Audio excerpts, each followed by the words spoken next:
Hello again, everybody, and welcome to Four Star Chicago Sports. This is the Barely There podcast, and boy, do we got a jam-packed episode for you today. We got some storylines that we're going to follow throughout training camp as the rookies show up this Saturday. The rest of the team next week, we're going to jump ahead, get some of our thoughts, get some of your thoughts, and we're going to give you some deep sleepers, how to win your fantasy league in the late rounds. And then we'll try and lace your pockets with some bets that will hopefully pay off by December.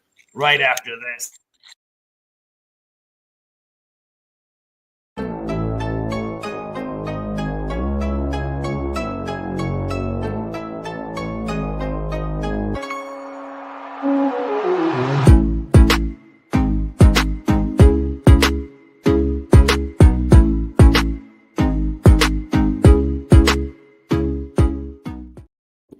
Hello again, everybody, and welcome back into the Four Star Chicago Sports Studio. It is Wednesday, which means you got Jay, Kyle, and myself on the Belly There podcast. We're going to have some fun here for the next hour or two with y'all, going over some camp battles and, of course, diving deep into some fantasy football like we love to do. John S., welcome in. Breaking Bruce, welcome in. Hopefully, we have a packed house in just a little bit. We know everyone's just getting off of work and getting home, eating dinner. So Kyle's have a little difficulty here to start the show, but we're going to get him right back up. In the meantime, Jay, how you doing, bro? I'm doing pretty good, man. Our Dart League is going pretty good. I think we're fighting and maybe even going to solidify, hopefully, a first place finish for the first time, which is pretty awesome. But other than that, just chilling, man. How about you? We got a big matchup next Tuesday. We gotta sharpen those darts and hit some bullseyes next week, baby. It's gonna be a tough uphill climb for us. But yeah, I'm doing good, man. I'm a little hungover from last night. I think I had a couple too many Jamesons, but we're gonna get through this. I'm gonna sweat it out in this boiling hot garage that I'm in right now. For the love of Christ, I need this weather to break just slightly for me here. Yeah, you got to, I was thinking, dude, you got to get your AC working in there because you got all that sports memorabilia and collectibles in there. You can't, I actually took out a lot of my autograph stuff because it was starting to look like it was fading a little bit. So I took it out until this weather breaks because, gosh, darn, is it hot in here. I got a little air conditioner on my desk right here, and I got a fan blowing on me. I dropped it 4 degrees in here. So Kyle's in the house. There he is. Hold on. What up, Kyle? Do you guys hear me? We can hear you loud. You're loud and clear. All right. You're like a powerful voice now. Yeah, he's got a whole giddy up shindig thing going on over here. Oh, look at that. I got a question. Why have you never used that before? Well, Liz just bought it for me. I just didn't get a chance to break it open. There's a lot of moving parts on this thing, dude. It's very expensive. What's up, Ron? Thanks for hopping in. So let's get this show started, man. We started a little bit late because we had a few technical difficulties here. Excuse me, on StreamYard, but it seems to be up and we seem to be working. Bear down, Ron. Bear down, everybody in the chat. It's great to hear Kyle's voice. That's absolutely correct. And as we go into training camp, which the rookies are due, we talked about this a little bit on Monday. One of the biggest storylines for me going in, obviously, we're going to get to Caleb Williams and Ben Johnson here in just a second. But this left tackle battle going in between Braxton Jones, Ozzie Trapilo, and Karana Magaji is going to be one that I am hyper-focused on the entire training camp. To me, I understand the installation development of Caleb Williams is very important, but this is such a huge storyline and something that we have to watch develop here over the next month. And that also has to do with Ozzie Trapilo getting on a contract, signing on that dotted line. As we talked about on Monday, 35 through 64 still remain unsigned. 6 camps already opened with no second-round draft picks present. So they got a little uphill battle to climb. Since we talked about this a little bit, Jay, on Monday, Jay, you weren't on the show. So what do you make first off of these second rounders not being here for the Bears, the only team who have 3, being so gosh darn important, and that left tackle battle going into training camp? Well, I mean, one thing is for certain. At least we're going to have Kieran and Braxton. I don't know if Braxton's going to be ready, first week of mini camp, but at least we'll have a tackle there that we can maybe serviceably use. As a whole, well, first of all, the tackle battle, you're right, is big because honestly, if you're interested in Caleb Williams' development, that's going to be a big part of it. Is who's playing left tackle. But as a whole, there's I think 30 out of the 32 picks in the second round haven't signed yet. Yeah. That doesn't bother me as much because it is so widespread. What I would maybe, if I could give any advice, and I'm not a professional football player or an athlete at all, but these young kids coming in, you're going to be missing out on some really valuable pro coaching and lessons and scheme, and you really kind of need to be there. And I don't know. Because here's the thing, most of these second rounders are probably going to get a second contract. So they'll probably live out their contract or at least get re-signed in the second or third year. So I don't know how big of a deal it is for them. I feel like this is more the agents and the NFLPA maybe trying to say, don't sign for whatever reason, but they got to get in there. They got to start playing because what's going to happen? These teams are going to say, okay, fine, don't play. We'll play the third round pick, the fourth pick, the fifth pick. We'll play all these other guys. We got somebody behind you.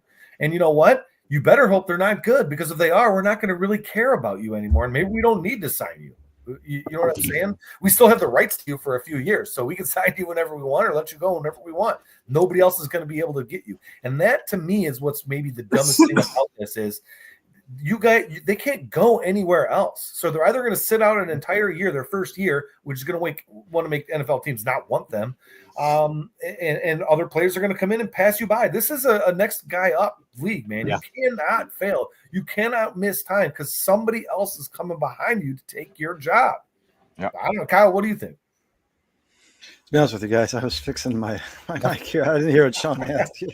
What do you think? What do you think about what do you think about the second rounders, 30 of them not signing? And the left tackle battle going into camp. Because Trapillo's in there. Yeah, I mean, we talked about the second rounders a bunch on Monday, so I don't want to beat it up too bad. But yeah, I mean, obviously, any missed rep in the NFL, you're obviously going to be a step behind, especially considering the fact that Luther Burden is competing for a job with Zacchaeus. So right now, the less time he has on the field, the less real reps he has with Caleb Williams, the more he's going to be set back. And I think that early on in the season, you guys are going to see Zacchaeus take over that number one slot role. I'd like to see Luther Burden get involved as early and often as possible because I think he might be actually the most dangerous guy in the Chicago Bears with the football in his hand. But if he's not getting the reps and he's not getting the practice, I mean, they can go over the playbook all they want 1,000 times over, guys. They can go read it over 1,000,000 times. But if they're not getting actual reps on the field with Caleb Williams and they're not getting the timing down, it doesn't mean anything at all because ultimately how deep you are, when you make your break, that's what Caleb's going to be looking for. It's not going to be reading it off a sheet of paper. But when it comes to the left tackle battle, I'd like to see them give a realistic chance to Ozzie Trapilo, guys. This guy's a second round pick, and it's the guy who was chosen by this coaching staff. Remember, they did not draft Karan Amagaji. They did not draft Braxton Jones. They drafted Ozzie Trapilo, and they drafted Ozzie Trapilo well before Braxton Jones or Karan Amagaji were drafted. Yeah. So by default, this guy should be the best of the three, right? If you could just consider his draft stock, he should be the best of the three. So I would like to see Ozzie Trapilo get a real chance in the preseason, give him some starting reps at left tackle. If he just impresses the heck out of you and you think he is the best athlete at left tackle on the field, why not give him the starting job, guys? Dude, Braxton Jones did it as a fifth-round pick, guys. He started from day one as a fifth-round pick. Why can't Ozzie Trapilo do the same thing? It doesn't make sense to me that people are so – I don't know. It just sounds – a lot of people I talk to when it comes to the Bears sound they've already written Ozzie Trapilo off, and I don't understand it because he wasn't a first-round pick. I don't get it. It doesn't make sense to me. No, I think he was a high pick, and you're right. I mean, by all accounts, he's an opposing individual. He's picking up the left side very well. And look, this is also the time of the year where everybody's in the best shape of their life. So I don't know how much you can really believe some of these reports that are coming out, but it's in a very big, important battle other than maybe defensive end. That's probably linebacker. Have you guys watched the tape of Ozzie Trapilo, the college tape? I'm assuming you guys have watched it. Yeah, he's a monster. I mean, listen, when I watched Karan Abagaji's tape, when I watched Braxton Jones' tape, I could see flaws in their game. When I watch Ozzie Trapilo, he looks like a tackle to me. When I watch him in college, he looks like a tackle. He's good at picking up stunts. His lateral movement is tremendous.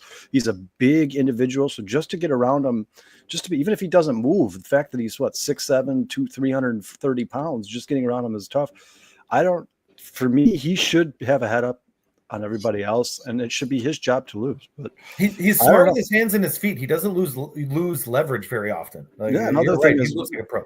We just don't know what this coaching staff thinks about Braxton Jones. That's another thing. In years past, when Ben Johnson was watching Braxton Jones playing against the Bears, was he like, this is a guy I see potential in? They need to replace this guy. This is a guy who he is what he is. He's an average tackle in the NFL, and they can certainly upgrade the position. I don't know. I have no idea what Ben Johnson thinks of Braxton Jones. And unfortunately for Ben Johnson, until Braxton Jones is healthy enough to take some reps, he's not going to know much about him. He's not going to get his eyes on him in training camp. So Braxton Jones, if anything, is somebody who needs to worry about losing his job.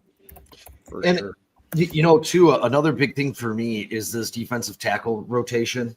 I saw a stat this week that, before Billings got hurt, the Bears were ranked 14th in rush yards. They held teams to 37.8% success rate.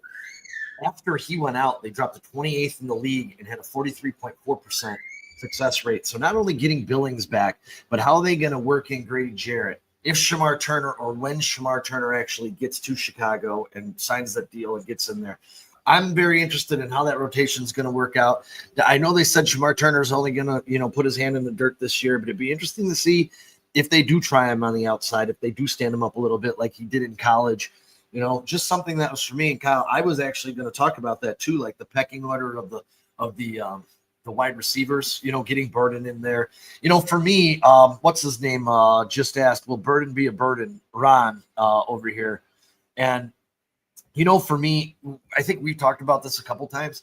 The signing of Zacchaeus is so huge because if Burden if he's still hurt, doesn't sign on the dotted line, I think you're okay with Zacchaeus, Roma Dunze, and DJ Moore. I really do. I'm very capable receiving core. Yeah, I want Burden out there. I really do. Like, I think this dude, I'm with you, Kyle. I think this dude could turn out. And I know some people don't agree with me, and that's fine. We'll see long term. But I think he has the skill set to be the best wide receiver on the Chicago Bears. It might not happen this year, but I think we're going to see some signs, and some things are going to be like, holy shit, this guy is really good. Eye-popping stuff out of him. I agree. We lost you, Kyle. You're muted. He was picked, 6 picks out of the first round? I mean, the Bears obviously believe that this guy's going to be a stud in the NFL as well. Guys who are early second-round picks should be starting for their football teams, if not at least in a rotation. I mean, unless Luther Burden just has some major character issues, all the things that we've heard about when they were doing his draft profiles, unless all that stuff is more true than we could ever possibly imagine, this guy should be on the field week one. I'm not saying he should be taking 20 snaps, guys, but 5, 6, 7, maybe even punt returns, kick returns. If you want to see what Luther Burden is made of, if you want to see if he's as dangerous with the football in his hands as you think he is, then you need to get him on the field. I mean, you absolutely have to get him on the field. And the only reason they wouldn't put him on the field week one for me personally, guys, is just he doesn't know the playbook. That's the only reason they wouldn't put him on the field, is because he doesn't know the playbook. This guy was the 39th pick in the draft. He needs to be on the field. All of your second-round picks should have an impact on this team. You still give him time on the field if you can, even if it's a simple route or a go route or something simple. Yeah, a screen pass, pass. Get some blocking in front of him, see what he can do. Anything at all. But you get blocks in front of him on a screen pass, man. Anytime that, and I mean this, anytime, and people will see this. Go watch his college tape. Anytime that dude has the ball in his hands, he's got a chance to take it to the house. This is not me being a Bears fan. Go watch his tape. Guys, going into this draft at the start of the season, yes, he had a down year at Mizzou, but this dude was talked about being a top 5 pick in the NFL draft. This dude's skill set is off the charts, dude. I don't like anything from Missouri ever, but I do like this product from Missouri. I will say that. And just to answer Ron really quick, Kyle, Brandon, and I, and Jay will be at the Bears game. We're going to be doing some stuff, interacting with fans in the parking lot and stuff like that. So we will be live off and on throughout the leading up to the game. But as the game goes on, maybe Dustin, if he's available, he'll pop on and do some live stuff. I don't know, but speaking of Dustin, Sean, Dustin put in the comment here, or when I was talking about in regards to Luther Burden having character issues, he said, or that injury ends up being worse than we hope, and then he follows it up with soft tissues can be concerning. Yeah, I certainly hope they're doing everything in their power to get him healed up, because I don't think there was a holdout in training camp. I think if there was, we would have heard about it. I think it had everything to do with that soft tissue injury.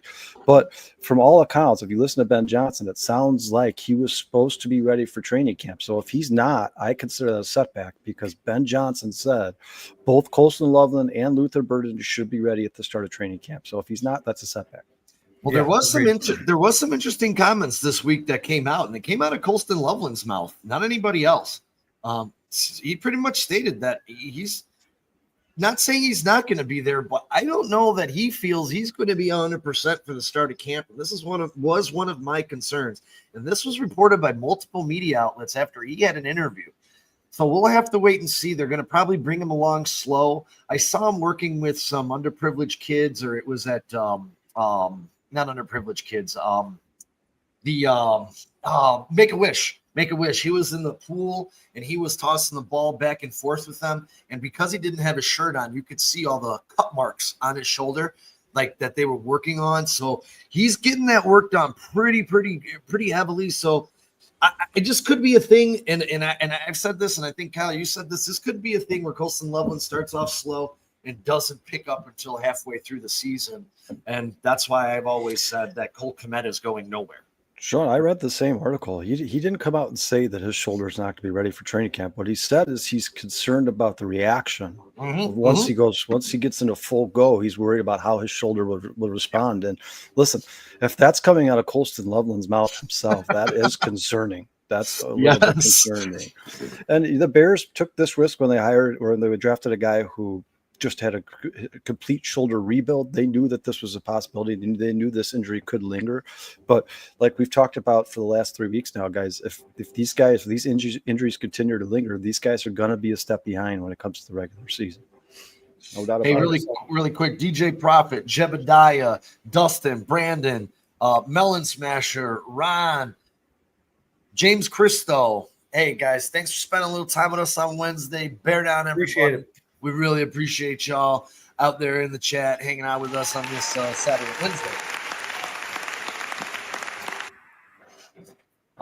And I know that we all want to talk about this, and I know I scoured the internet a little bit to try and look and see what other people were thinking were going to be the biggest camp storylines that they're looking at. You know, they talked about a little bit on the score, and the obvious one is Caleb Williams' development and the installation of Ben Johnson's system and how the Bears offense acclimates to that. And obviously that's something I think we're all going to be watching with a fine-tooth comb and a microscope as training camp starts and we get into these first preseason games.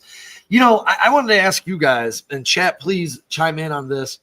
Normally you don't see, week one, and I'm going to say you probably aren't going to see Caleb Williams in the first preseason game.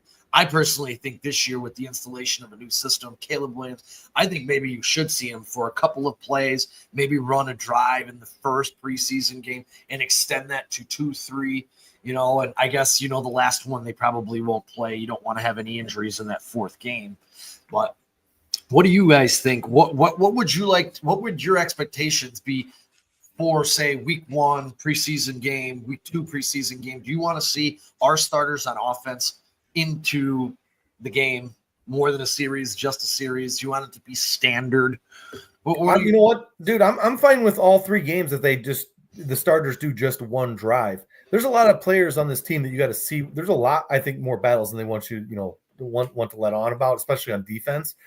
But, it's not just Caleb Williams that needs to learn this offense, right? It's the whole new offensive line, basically. It's, some new wide receivers. You've got some new, players on defense, too, that we're installing a new defense. Like, they're going to need time, but I don't think we need to overdo it anymore because you're just going to beat it home in practice anyway. So, if you get a successful drive out of them, they score a touchdown and, you can run the basics of your offense.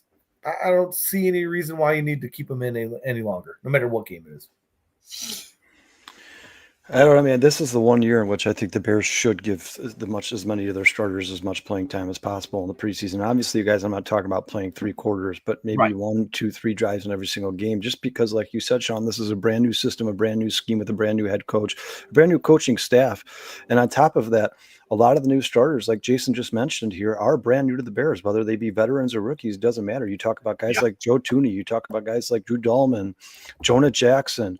If you talk about the rookies, Colston Loveland, Luther Burden, these guys have no cohesiveness together whatsoever. They really haven't even taken any snaps together. I'd like to see the Bears get those guys on the field as much as possible, but without the risk of injury, obviously. And obviously, if, say, Braxton Jones is healthy by the end of training camp, you could probably hold him out all of preseason to let that injury heal up even more. Or if Colston Loveland does have a bad response to that shoulder, hold him out all of preseason, or Luther Burden's soft tissue injury. But anybody who's fully healthy and ready to play, I think they should get as many snaps in the preseason as possible. I mean, as many as to the point where the Bears aren't going to take scrutiny for leaving their number ones in all preseason or getting somebody else hurt like Caleb Williams. But I mean, guys, at the end of the day, the only way to get better is practice makes perfect. These guys have to start taking snaps together. At least preseason is the closest thing you're going to get to real competition until you get to the NFL season. So I think that's when they need to take advantage. I love you, Jebediah. He said the main reason Caleb needs to stay in is so Bajent doesn't steal his job. Obviously kidding. Melon Smasher says starter sit preseason game 1. I'd give him 3 series game 2, first quarter in game 3. James Christo said, I'm more concerned about our defense at this point. John S. says the dual practices will be more important than the actual preseason games. And then DJ Profit, preseason doesn't matter. We have 2. So he's saying the same thing as John S. These split squads against, I think it's against Buffalo and Kansas City or something like that. I can't remember exactly. Are going to be more important. And then DJ Profit has my under the radar camp story is what is going to happen with Brisker. I hope he shows out and gets extended, but he may end up like Tevin Jenkins. Well, I mean, I hope not. Kwani B is a stud, and I think he really can be like a lifer, like a Bears lifer, as long as, he doesn't get too expensive or whatever. But, he's got to stay healthy and he's got to quit hitting people like that, dude. Yeah. Don't turn your head away. If you're going to lead with your shoulder, not your neck. You know what I mean? Yeah, 100%. He's got to learn a little bit better tackling technique because, that actually looked like he came in with his shoulder but still clipped his head. It's a monstrous hit. Oh, look at the receiver. The receiver was limp. Yeah, if you watch that play carefully, man, Jaquan Brisker's head was already down. The problem this time, he Trumbull also put his head down, so they went helmet to helmet. But it looked like he was going in for the midsection of Trumbull, and then Trumbull put his head down, and they collided. But yeah, you're right, guys. At some point, Jaquan Brisker has to learn how to tackle with his body and using his head because these concussions aren't just going to end his career; they could change his life completely. He needs to stop getting knocked out on the football field. It's dangerous. It's a dangerous game, violent game. I'm praying. I'm with you too, man. Kwani B is my guy. I really like him. He hangs on my Bears Wall of Fame back here. I really hope he can put it together and he doesn't end up like Tevin Jenkins being cut from the Bears because he can't stay healthy, man. I'm praying for him. I hope he has a Pro Bowl type season and he plays 17 for us, at least 15. Maybe he has a soft tissue injury or something. Everyone seems to miss a game. Somebody gets a hammy or something. And you know what, Sean? Dude, what's wrong with a little gang tackling? You know what I mean? Hold the guy up for a second, wait for your other safety to come in and help. That the cornerback on that side knocked the ball out. The 2000s Bears did it all the time. I love a gang tackle. Yeah. And I'm with Bruce here. He said he likes to see what the new offensive line looks like in preseason week 1. I think, obviously, we all know the cohesiveness of that unit is going to be very important, and I'm with Bruce on that. I would like to see reps because they have to be one strong, tied unit together. Like you said, Joe Tooney's new, Drew Dahlman's new, Jonah Jackson's new. Yeah, that's why some of people say the preseason doesn't matter. If you're talking about in terms of wins and losses, you're talking about the playbook. No, it doesn't matter because it's going to be have a good one, Jebediah.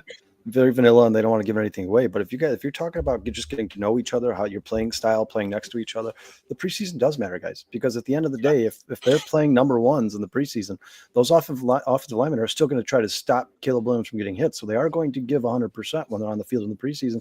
I'd like to, specifically the interior of that offensive line, they should be playing as many reps as possible because Right now, guys, this team hasn't even taken a snap in pads, and they're trying to implement a brand new offense, a brand new scheme, and people are talking about competing with one of the best divisions of football. The only way you can do that is getting more and more and more practice reps and becoming a more cohesive unit. That's the only way to compete in the NFL. That practice makes perfect. We've said it 1,000 times. Listen, you have your exception. Here. You have your exception to the rules, right? Like you have your Jaden Daniels first year with a first year head coach in Washington, and they make the NFC Championship game. But usually it doesn't go that way. The only way to get this for these teams to get more comfortable with each other is to take actual snaps in pads. And like I said, full speed reps. Yeah. Usually I don't like if this was Caleb Williams' 5th year in the NFL, guys, I would be sitting here saying I don't want to see him in the preseason at all. I don't want to see him in the preseason for one snap. But the fact of the matter is, this is basically going to be Caleb Williams' 2nd rookie season because he's learning a brand new playbook. We saw how that worked out with Jay Cutler. We've seen how that worked out in the past, where every time a quarterback, the season's over, they change the offensive coordinator. The quarterback has to learn a brand new system. It usually doesn't go very well. So give these guys as much time together as you possibly can. Yeah. There's 2 other things. And you guys, this guy's name is completely slipping my brain. Right now, 2 years ago, it was a defensive end that the Bears brought in training camp. What was his name? 2 years ago? Yeah. Kyle, we were there for his first practice. Are you talking like, did he make the team? Yeah, he made the team. The defensive end they signed, the tackle. He was you're talking about the guy from the Colts? The defensive end from the Colts? Oh, I cannot think of his name to save somebody in the chat help us out here. Ngakwe. Yes, thank you. Thank you. Ngakwe. So you've seen polls pull the rabbit out of the hat a couple times as training camp keeps going, and there's some rumblings they're looking at defensive tackles or defensive ends. And you think that's going to be another storyline we got to follow? Do you think we're going to wind up with a Zadarius Smith or a Jadeveon Clowney or one of these guys coming into camp in the next week? Because what do the players got to report? First practice next Friday? Saturday, I think, is the first training camp day for the rookies. And for the rookies, but I think the players aren't due until the 23rd or 24th. Let me double check that. But you guys, what do you guys feel about a free agent coming here? Do you think there's a good chance? Because we talked about it a little bit on Monday. The Bears' defensive line has improved, but it's not there yet. So bringing in one of these guys would definitely help get those sack numbers up, add some pressure. What are you guys' thoughts on that going into well, I was looking, and Keenan Allen to me is probably the best wide receiver that's still out there, but there's no reason to bring him back anymore. And then I was looking at the edge rushers, and Zadarius Smith is the guy that really sticks out to me, dude. I didn't know if we were going to do a separate segment on this, but I did a little homework on him. So basically last year, since making his debut with the Lions in week 11, Smith had generated 19 pressures, 3 sacks, 97 pass rushes, which is tied for 3rd overall. So that was in week 13 or 14. So that's literally 3 games worth of work. He's a monster, dude. And that basically that 19%, that 90.6% pressure rate since joining the Lions is 6.5% higher than his pressure rate with the Browns through week 9. So he literally obviously had a much better season with the Lions. And that's on, honestly, I think at that point, a much worse defensive line because they had just lost Aiden Hutchinson too earlier in the season. And then if you look at Matthew Judon, he's a bum, dude. They started cutting his snaps, and he didn't really get much work after week 10 or 11 or whatever. So I don't know. If I'm signing anybody, it's Zadarius Smith. Yeah, I'm with you 100%, Kyle. I was pretty adamant about that. I think it was on Monday's show or the last Monday, whatever Monday we did it. That's the guy I want out of this free agent list. I mean, I wouldn't be upset if it was Clowney or if it was one of these other guys, but Zadarius Smith seems like he had a lot left in the tank. I would like to see him opposite Montez Sweat, and then you got him in there able to work with a young guy like Shamar Turner. If you want to teach him some edge technique, you also can work with Austin Booker and some of these other guys. I think he would be a huge addition like Grady Jarrett is for Javon Dexter. That's just my opinion, though. Yeah, listen, it'll add depth too. It wouldn't hurt them to bring in Zarius Smith, but here's the problem: is you guys, I believe, first of all, I think they're not going to make a move until they see what they have out there, right? They're going to let these guys play a little bit in training camp, practice, so on and so forth, and then they'll assess the situation. But I think that they believe that Deo can be Zadarius Smith. I think that's why they signed him to almost a $50 million contract. I know he had 3.5 sacks last year. The season before that, he had 8. I think they think his peak, his ceiling is probably between 8 and 12 sacks. And I think they think a guy like Dennis Allen can get that out of him and help him reach his ceiling. I just don't think the Bears think they need Zadarius Smith, especially since a guy like Zadarius Smith, guys, that's basically going to be the rest of your salary cap. You're basically going to give him whatever you have left. So correct. Yeah. If you do bring a guy like that here, I think it would be due to like an injury in training camp, or if they're watching Deo and they're just not impressed or something along those lines. But I don't think you'll see that move made unless the Bears are really, really concerned with what they see on the field after watching practice. I don't think you'll see a move like that. That's me personally. But another thing about Zadarius Smith is, well, first of all, we know he wants to play for the Lions, right? He said he's made that quite clear. He's made that publicly clear. Second of all, I think he's probably looking for a 2-year contract because these are probably going to be the last few years of Zadarius Smith's career. He's getting up there in age. Defensive ends don't play till they're 40 years old. You've never seen that happen before. It's probably not going to happen with him.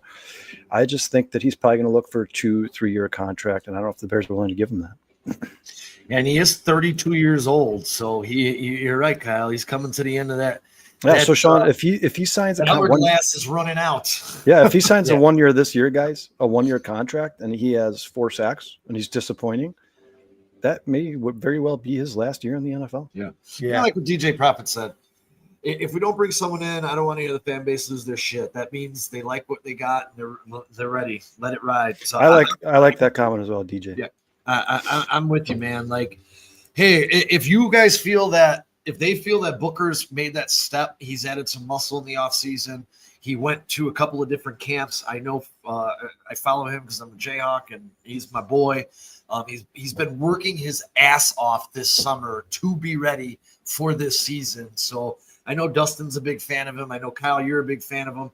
I really, really hope that this dude busts out this year and is that guy because – he's the end of this show every Wednesday. Yeah, I'll buy his jersey. Put a little Jayhawk patch on the corner. Yeah, that's what I'm saying. I mean, I think the Bears coaching staff, they just like to see what they got there already, right? So you got to give those guys as many practice reps as you possibly can. And if you bring a guy like Zadarius Smith and he's going to start taking some of those reps away from guys like Austin Booker and Deo, I think it's at this point with the Bears, the moves they made in the offseason, you just got to stick with it and see what you got, man. I think Austin Booker could probably be a surprise player for the Chicago Bears this season. And the Bears are the ones who are trying to convince us guys that Deo is better than he's been so far in the NFL. Mm-hmm. So show us. Let's see it. Melon Smasher doesn't believe it. He thinks he's a boss. I see that. and Melon Smasher, I agree with you here that Dexter will have more sacks than Deo, but that doesn't mean that Deo's not going to be a good player. I think Dexter's going to ultimately end up being the best defensive lineman on the Chicago Bears, which a second-round pick he probably should be outside of Montez Sweat, right? So if Deo has a high pressure rate like he usually doesn't hit double-digit sacks, but maybe gets you 9, do you think that's? I think that's a great season. I think 6 to 8 out of him, I'd be really happy. I mean, 9 would be exceeding for me personally. I think that would be exceeding expectations. Well, I mean, you guys, he's considered the Bears' number 2 defensive end behind Montez Sweat, right? So Montez Sweat's supposed to be your dominant guy, and then Deo's supposed to be the guy who kind of picks up the scraps. How many second defensive ends on teams in the NFL have double-digit sacks? It's not very common. Like there's only one team last year. Who plays across from TJ Watt? Who plays across from Myles Garrett? Who plays across from Trey Hendrickson? Most people couldn't even tell me. Yeah, most people couldn't even tell me. So if Dale can get 8 or 9 sacks, I think that's a huge win for the Chicago Bears. Huge win. You do expect Montez Sweat to bump his number up to 12. 13, 14, somewhere around there. And I know he's only done it once in his career, but I think with the right help and the right coaching staff, he's capable of reaching that peak again. And a bolstered interior defensive line, which should take some of the pressure off of him. You can't just double team Montez Sweat now. Especially if Javon Dexter takes that leap that we all think he's going to take. You certainly cannot double team Montez Sweat every down because I think Javon Dexter is going to call for a lot of attention. A lot. I think he's going to be an absolute monster this season, but wow. I don't know. I know a lot of Bears fans have their reservations about Javon Dexter, but I think he's going to be a really good player in the NFL for the next 10 years. DJ Prophet Mountain Smasher's never seen Deo playing down in football. You know what is concerning if you watch Deo's film, guys? He had 3.5 sacks last year, right? I believe 2.5 were against the Houston Texans, who had the worst offensive line I've ever seen in my entire life. And That's the only thing that's a little concerning to me. Yeah, Ron, I do. I think this line is a lot better. I mean, you got Drew Dahlman. I'm sorry. He asked Adam Rank a question. I'll ask you guys. Do you think the Bears' new offensive line will hold up against better defenses? I do. I really do. I mean, Drew Dahlman, for all intents and purposes, was ranked as a top 5 center in the league. Joe Tooney is a gosh darn Hall of Famer. We'll see what Jonah Jackson has. I love Darnell Wright. I think Darnell Wright is ascending to be one of the best right tackles in football. You still got to figure out your left tackle situation, which we got 6 weeks coming up here to figure this out. So I do. I don't think it's going to be an utter collapse like last year. I just don't see that. Well, and it's just going to Minnesota Monday night's a big test. Guys, you should also be better against the pass rush just solely based off of the fact that this year they should be able to run the ball, right? Like once you become one dimensional, these teams are just going to start teeing off on you. Yeah. This year, I think it'll be more of a mystery what the Bears are going to do from down to down, especially since I think the interior of this offensive line, like Sean, I know you don't love Jonah Jackson, but if you look at his PFF numbers at right guard and the run game, he is one of the best run blocking guards in the NFL. So if the Bears can run the football successfully, which Drew Dahlman, is almost as good as Tooney. Drew Dahlman, and Jonah Jackson have all done before, right? They've all had success in that, and they're before. So the Bears should be able to run the ball, and if they do, these defensive ends can't just tee off on Caleb Williams this season. It's got to be a totally different game for the Chicago Bears. But yeah, I mean, Sean, if they're not able to hold up against good competition, if it's like watching the same offensive line as last year, then the Bears are just cursed and doomed. And they should just throw in the white towel. And Kyle, it's not that I don't like Jonah Jackson. I kind of feel like you had Tevin Jenkins and you replaced him with Tevin Jenkins. I know they play opposite sides, but you understand what I'm saying? Like this guy couldn't stay healthy on the field, but when he was there, he was awesome. I feel like you cut him and then you sign Jonah Jackson, who has the same gosh darn problem. He's good when he's on the field, but the problem is you can't keep him on the field. I think it was a trust factor in getting that run game going. Well, I mean, how many linemen that knows the run game and the trust factor that, hey, I know this guy. I coached him in Detroit and I want him here. This is the guy that we can afford. Let's get him in. How many games, Sean, has Jonah Jackson missed? I think he missed 8 last year and 6 the year before. Well, or something like that. Some of them last year were not from. No, he got benched because he couldn't beat out a rookie. Well, but he was playing center. Yeah, that doesn't matter. I think that don't matter to me. I mean, we've talked about this before, guys. You don't draft guys guard and then start moving around all over the place. That's dumb. It never worked. It doesn't work out for many NFL teams. It doesn't work out in many sports in general. To draft guys and start moving around from place to place just doesn't make sense. It's dumb.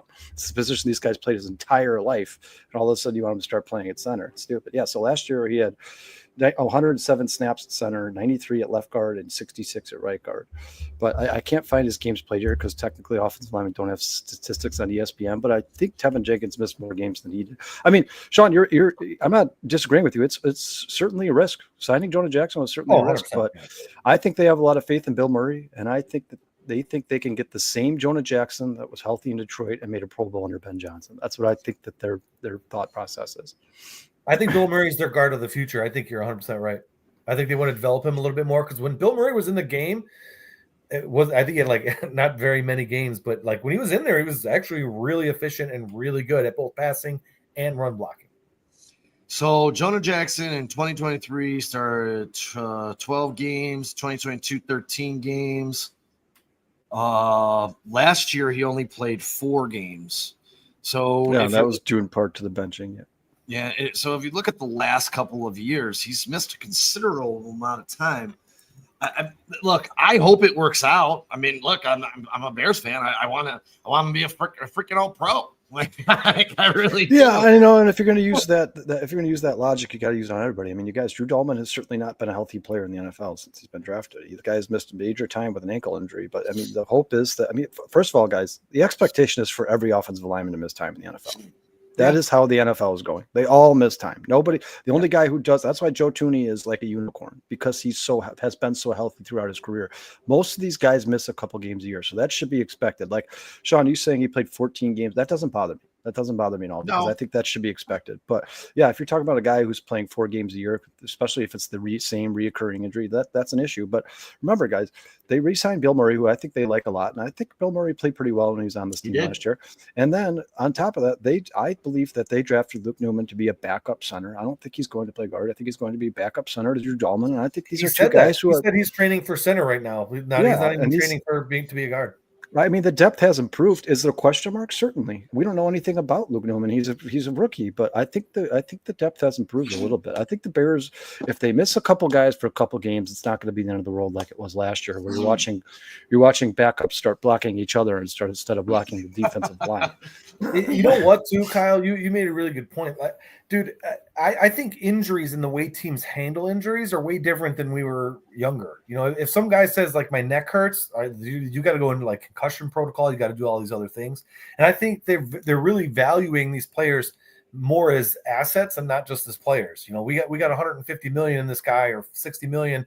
I'd rather sit him out a game or 2 games and make sure he's good to bring him back than risk losing him the rest of the year. And they just look at injuries way differently now. And my answer to you, Dustin, is yes. I think it is the comfortability. And you're right. Our coach did choose Jackson. And again, I hope it works out. I hope he doesn't miss 14 games this year. DJ Prophet says, put some respect on Bill Murray's name. I love Bill Murray. I talked about him a couple of weeks ago. You know, I thought that was a quality re-signing. I thought they should have brought back Kyle's boy, Matt Pryor. I'd feel a lot better with the backups. We still got to see what Karamamagaji turns into. We don't fully know what he's going to do. The guy hasn't really played too much football over the past 700 days. So I got that Canadian kid back now too, out of injury from last year. Theo Benedette. This guy, if he wasn't on that. Nobody would know who he is. The Hard Knocks. Nobody would even be talking about this guy. But every time we have a conversation about the offline, people are like, "Hey, man, don't forget about the Canadian Eagle." Just because he was on that show, he probably is not going to make the team. He probably will. Forewarning, Bears fans. I don't think Theo Bennett's probably. Or will be on a special team. But I do agree with Sean. If you look at what Matt Pryor signed for, absolutely no excuses to why the Bears. The guy was already here. He was already in Chicago, and I'm pretty sure the Bears had him on a contract in which they could match anybody. So he should be, there's no excuses to why Matt Pryor is not a Chicago Bear. He played tremendously last season. Watch someone get hurt in Philadelphia and he's a Pro Bowler this year. Yeah, of course. I'll throw up in my cereal. Of course. One more huge camp battle that we're all going to be watching is who's going to be splitting time with DeAndre Swift out of that backfield. You got Kyle Monangai, who, if I'm going to be honest, I hope that he turns into something, but to me, he's just a guy. I think our greatest hope, you got Ian Wheeler coming back. He had a serious injury. Sometimes it takes these guys a little bit longer, maybe a half a season to get back. You know, when you tear up your knee like he did, full year to recover. And then you got Travis Homer, and the guy who I think is going to be the man is going to be Roschon Johnson. So it's going to be a very interesting camp battle for me. Who is coming out of that backfield and how Roschon Johnson is between the tackles, because he did average 4.5 a couple of years ago. Last year was an injury-riddled season for him, multiple concussions. The offensive line was a joke. I kind of just, delete last year and say, hey, what did he do the year before? And he was pretty good. But last year, too, you got to think about Roschon Johnson. When he was given the ball inside the 5, he took it to pay dirt. So this guy does have capabilities in the NFL, man. So for me, I don't know where you guys are with that, but DJ Prophet says Monangai is greater than Roschon Johnson. The thing for me, and I don't know where you guys are with this, but the thing is for me with Kyle Monangai is there's just no burst, there's no explosion. So for me, he's more like a 3rd and 1, give it to him because he's built like a truck and he's going to bust through that line and get you a first down. I don't know where you guys are with the running back room, but where are you guys at?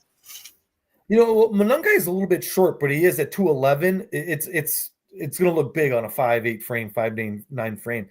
I don't know who's going to play. I mean, DeAndre Swift is certainly going to be there, but I think that number 2 spot, I think he's going to keep rolling out dudes until he finds whoever it is. I think that might be one of the hottest contended positions on the Bears, other than maybe, linebacker. Honestly, I don't know who it's going to be. You'd love to see Wheeler do good. There's that Hankins kid that I think is I think he's a better Roshan Johnson, but I don't think the kid's going to make the team. A little bit bigger too. What's that? No, go ahead. Phil. Roshan, I don't know. Travis Homer, I was a little bit surprised that he's still on the team. I don't, maybe a special teamer. I don't really see him doing anything, to be perfectly honest with you. So it probably is Roshan Johnson. I know a lot of experts are picking him to have a breakout season. A lot of teams and a lot of guys picked him to be a deep sleeper in drafts. I don't know that I'm drafting him. I'd probably draft Monungai first in fantasy football, but look, the answer is I'd love to see them all do good. I'd love to just see a rotation in there, but I don't know. We might. I think he's going to keep running guys out until he finds out who is going to be the guy. That's just me. If you're going to have a true competition at that position, that's how you got to do it. Now, maybe you don't do it in the middle of the year, but we're probably going to see every single damn running back there is, and maybe even bringing some guys off the street in the preseason. It would not surprise me. I don't know, guys. I mean, I keep people hearing people say that the Common guy is just a guy. He's not fast enough. He's not. You guys, he's faster than David Montgomery. This is the same player, David Montgomery, that the Chicago Bears drafted out of Iowa State. And this guy has made a hell of a career for himself in the NFL. I mean, he's been absolutely amazing. David Montgomery is still one of the top 20 running backs drafted in fantasy football. The guy is slower than Kyle Monungai. On top of that, Kyle Monungai has never fumbled. He never had a fumble in his college career, and he led the Big Ten in rushing. I think Kyle Monungai is better than people think. I think the Chicago Bears look at him as their David Montgomery. And remember, guys, once again, Kyle Monungai is probably in the coach's favors. I know you guys are getting me sick of hearing me say this, but they drafted Kyle Monungai. They did not draft Roshan Johnson. They did not draft DeAndre Swift. They drafted Kyle Monungai. That's the guy that this coaching staff chose and thought that this is the guy who could make this football team better. As a matter of fact, Sean, I know you don't want to hear this, and I think Roshan Johnson should be given a fair shot, but I bet you that Kyle Monungai it's probably his number 2 job to lose, if I'm a guest betting man. And I'm not saying that you're going to see that week 1, 2, 3, or 4, because obviously Roshan Johnson is an NFL veteran. He knows how the game works. But I think once Kyle Monungai learns this playbook and once he gets comfortable in the NFL, you're going to see him on the field a lot, probably more than Roshan Johnson. Now, I could be wrong, guys. I don't know. But if I'm a betting man, just based off the fact that he's absolutely amazing at pass protection, he might be one of the best pass protecting running backs in the NFL. He doesn't fumble the ball, and he's capable of getting those tough yards. He's got a role for himself in the NFL already. He's the Dave Montgomery guy. Hey, go get us that 3rd and 2, 3rd and 3. Go get us that 1st and goal from the goal line touchdown. I think that Kyle Monungai is going to be a big part of this Bears offense late in the season once the NFL slows down for him a little bit. I really do. DJ Profit is all over you and loving what you're saying. He's backing you up. She's like, keep spitting. You're preaching. He's loving it. But I hate to tell you guys, I mean, and Kyle, you should know this, and so should you, DJ Profit. One of the strengths coming in, and he's done nothing to disprove that since being in the NFL for Roshan Johnson, is his pass pro. He is a great blocker. He's a great lead blocker. He's great in pass protection. It's one of the best parts of his game. He excels at it. It's the only good part of his game. I disagree with that as well. He hasn't shown me anything more. That's all I'm saying. You give him the ball. You give him the ball inside the 5. What does he do? He was 6 for 6 last year. He didn't miss. You guys, I think Kyle scored. I think Kyle Monungai was drafted here to be the power back, and the only way Roshan Johnson could take that job from him is if Roshan Johnson does some miraculous stuff in the preseason or training camp or week 1, 2, 3, and the coaching staff falls in love with him. But right now, I believe personally that Kyle Monungai was brought here to be the complement to DeAndre Swift, and he is going to be their power back. That's not to say, Sean, that I don't like Roshan Johnson, because I do, sure. But obviously Ben Johnson saw something in Kyle Monungai he likes a lot, and that's the reason they used their 7th round pick in the draft on a guy like Kyle Monungai, bring him in here and be that power back guy. And you guys, if you look at his playing style, you look at his size, you look at his speed compared to David Montgomery, they are a lot alike. The same David Montgomery that Ben Johnson just coached in Detroit for the last 3 years, they are a lot alike, man. If you look at them on the field, their running style, they're almost the same player. The only thing about Kyle Monangai that he hasn't proven that David Montgomery has is David Montgomery can catch the ball, but everything we heard coming out of mandatory minicamp is that Kyle Monangai has much better hands than people give him credit for, and he's very underrated in the passing game. So I just don't see how he loses that job unless Kyle Monangai just absolutely either sucks or Roshan Jensen is absolutely amazing. I'm gonna make all you Kyle Monangai fans happy. But Kyle Monangai just lowered the boom on the pushing linebacker. Oh my goodness! Hey, chin music early in the morning. He is run up in there and gets quickly smashed down on it. 3, this has to be special. Oh my goodness! Are you serious right here? I mean, deep cleaner. This man, this is what we call meeting him in the trees. Yeah, he is phenomenal, Pat. He doesn't just pass protect. I think he goes after. He hunts. He's not just a pass protector. He hunts, man. It's like he wants to be a linebacker. I like him a lot. I think I see a lot of potential in Kyle Monangai, and I think that was a steal for the Chicago Bears. I really do. I would have been less surprised if Kyle Monangai was drafted in the 4th round and Ruben Hippolyte was drafted in the 7th. I could be with you there, Kyle. I could be with you there. 100%. You know who they should have took in the 4th round? Dylan Sampson. That's who they should have took in the 4th round for the. Now, Sean, if they took Dylan Sampson, the number 2 running back on the Chicago Bears wouldn't be a conversation. It would not. That would be your number 2 running back. I love Dylan Sampson. And regardless of what happens with Judkins in Cleveland, I think they have one hell of a 1-2 punch. I know that everyone is big on Judkins, but if you're sleeping on Dylan Sampson, I think you're making a mistake. This guy led the SEC in touchdowns last year. He had a 1,500-yard year or 100-yard rushing year in the SEC. I mean, this guy is no joke. He's explosive. He's got burst through the line. He's one cut and go. I mean, I love me some Dylan Sampson.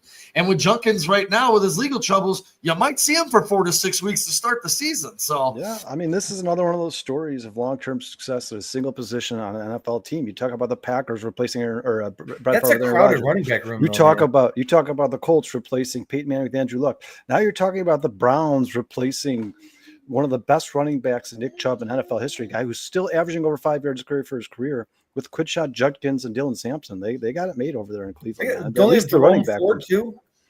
Yeah, but I'm assuming at some point one of those guys is probably going to move. Really quick, DJ Profit, if Sampson's too small, then so is Kyle Monangai because they're the exact same height. They're both 5'8", just so we're clear. So if Kyle Monangai is good for the Bears at 5'8", Dylan Sampson, I think, is going to be fine for Cleveland at 5'8". I'm just saying, bro. 5'8's okay if you're like 215, 210. I mean, because then you have meat behind your bones. It's when you're 5'8 and 185, we don't want you playing running back.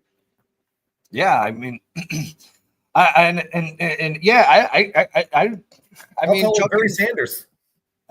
I think Judkins was drafted to be the bell cow, but I don't know that he is cut out to be the bell cow. He wasn't a bell cow in college. He split time with Travion Henderson. He split time in the SEC. He did touch the ball a lot, though. I think he had 600 carries when he left Ole Miss.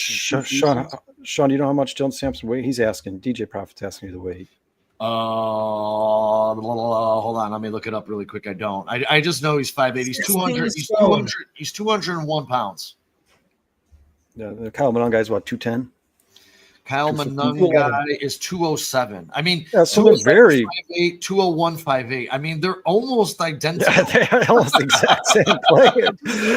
If Dylan Sampson has 2 cheeseburgers tomorrow, they're the exact same guy.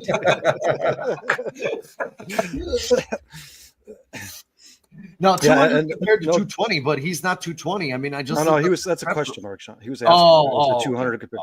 But Melon Smasher's comment here. No disrespect, but Melon Smasher. I love Omarion Hampton. I don't think Najee Harris makes a good 1-2 punch. I think that guy sucks. I really do. I don't think he's going to be in the NFL for much longer, to be honest with you. I think he's a bust. Yeah, and Bear fan for life. If you're talking about Judkins and Sampson, I think it is thunder and lightning because that's an electric backfield. Unfortunately, they're stuck in Cleveland. So a team that's probably not going to sustain a lot of offensive drives. That's the problem. Did you see Johnny Manziel's interview today? No. About Cleveland? He was like, he goes, I hated being in Cleveland. He goes, I couldn't wait to get out of there. He goes, the entire time I was there, I was depressed. And he goes, being in Cleveland, I think added to my depression. Well, I don't blame him. Does anybody want to live in Cleveland? Relentless Mike has joined the show. Tom G has joined the show, guys. Thank you. Trey has joined the show. Thanks so much for joining the show, guys. We appreciate it. Phil's still here. Melon Smasher, DJ Profit. Everybody watching on Twitter, please go over to our YouTube page and hit that like and subscribe button. We appreciate it. And if you guys want to continue to leave as many comments as possible, try to get to them as much as we possibly can here. Sean, anything else you want to talk about from training camp, man?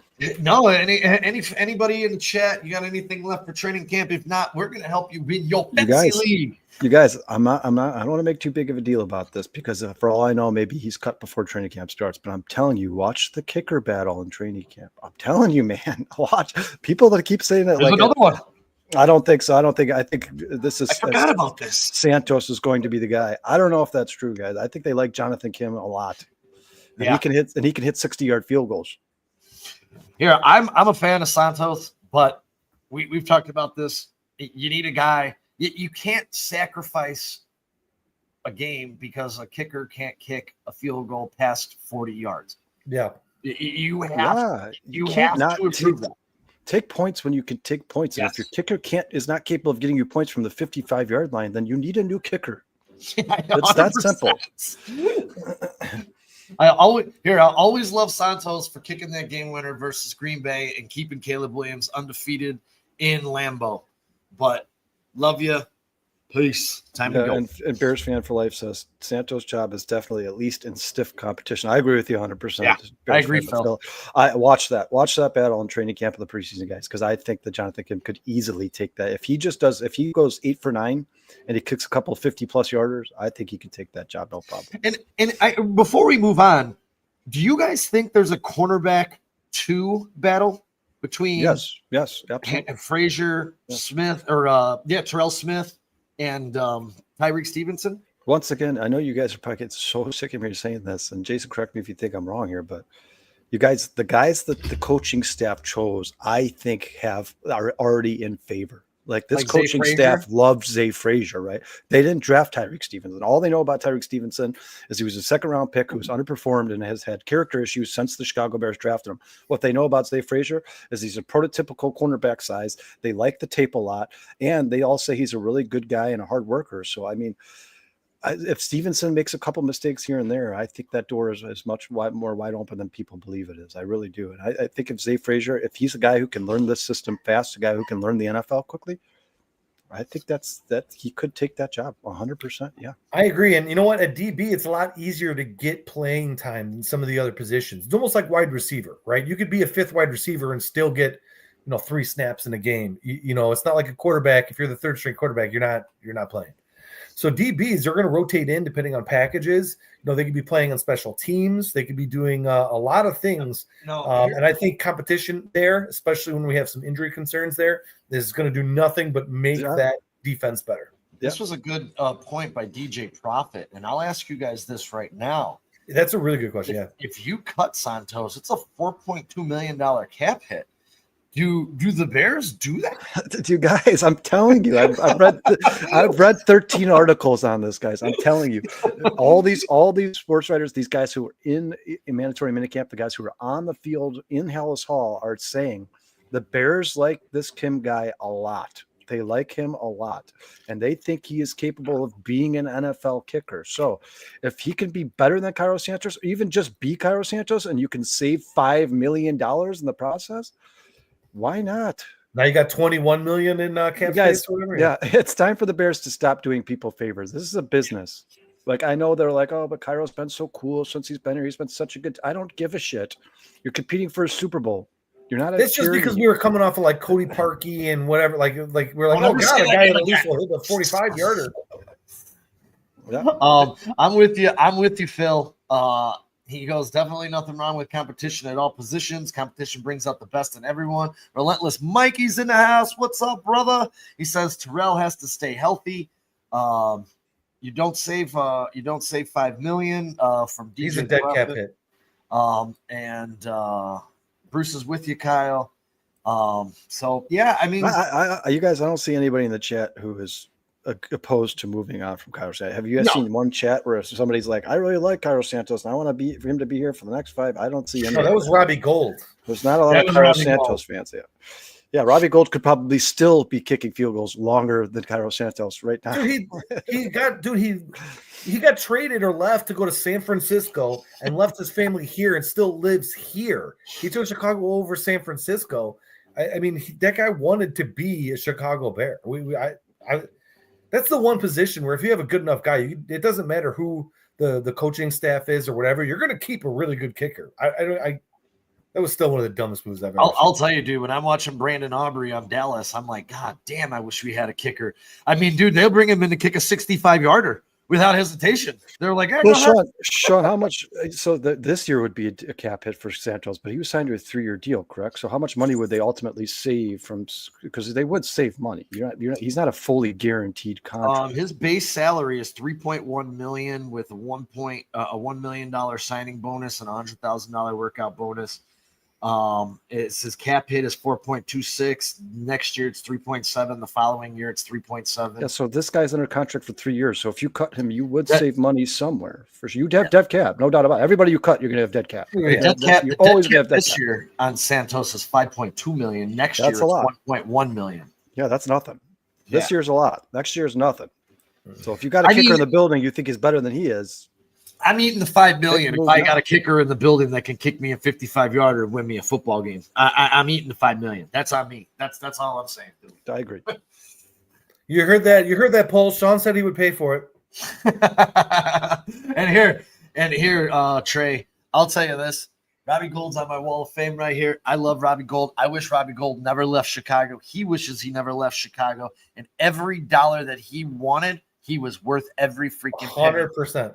Yeah, you know what scenario would piss me off is if Kim is like, hey, I think I have a chance to make an NFL roster. I'm going to leave the Bears and go elsewhere because you guys want to stick with Carlos Santos. And the Bears are like, well, we're only keeping Carlos Santos for 1 year because we don't want to lose the $5 million. And then Kim ends up being a Pro Bowl kicker for some other team because we weren't willing to part ways with Carlos Santos, who can't kick a field goal longer than 42 yards. And even when he does kick 42 yards, they're pretty sketchy. Yeah. Yeah. I'm with this. I love Santos. I think he's a great guy. He's been a great guy around the community as well. I don't have a problem with him. Besides, he can't kick a 45-yard field goal in the NFL, and that is a problem. Yeah. So, I mean, and Melon Smasher said it's a 4-down league, and I don't know. Are you guys watched that quarterback show on Netflix? Yeah, I watched all of it. Yeah. Did you see the one with Dan Campbell when they were prepping for Theppackers? And he was like, we're going for it. That's because they just lost like 4 guys on defense, and they're like, look, offense, we're going to put it all on you. Yep. We're just going to play every 4 downs.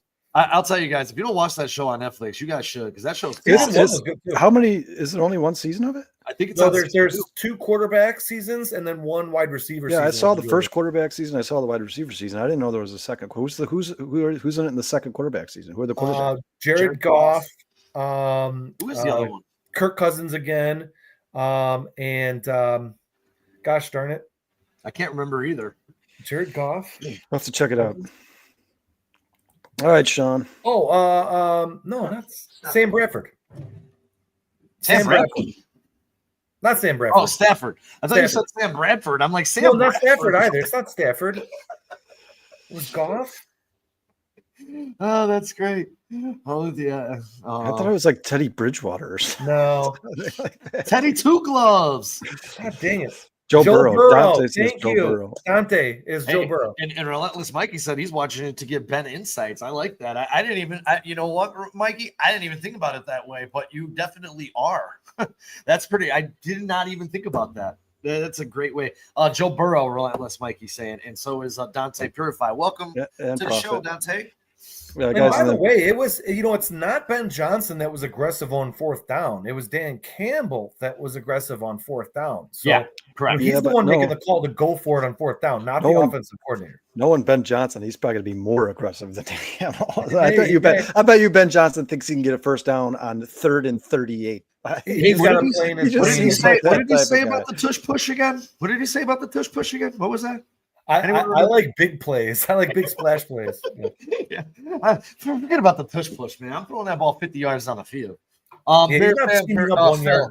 We talked about this earlier.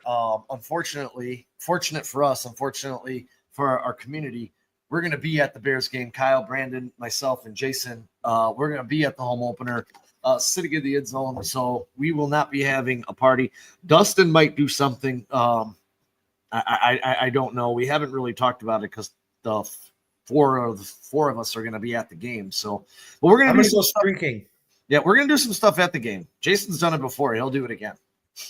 Jason's going to make a bet on FanDuel that there's a streaker in the Bears and Minnesota game, and then he's going to. Oh, I got arrested! Oh no, 2,500 to 1. Did you see that last streaker?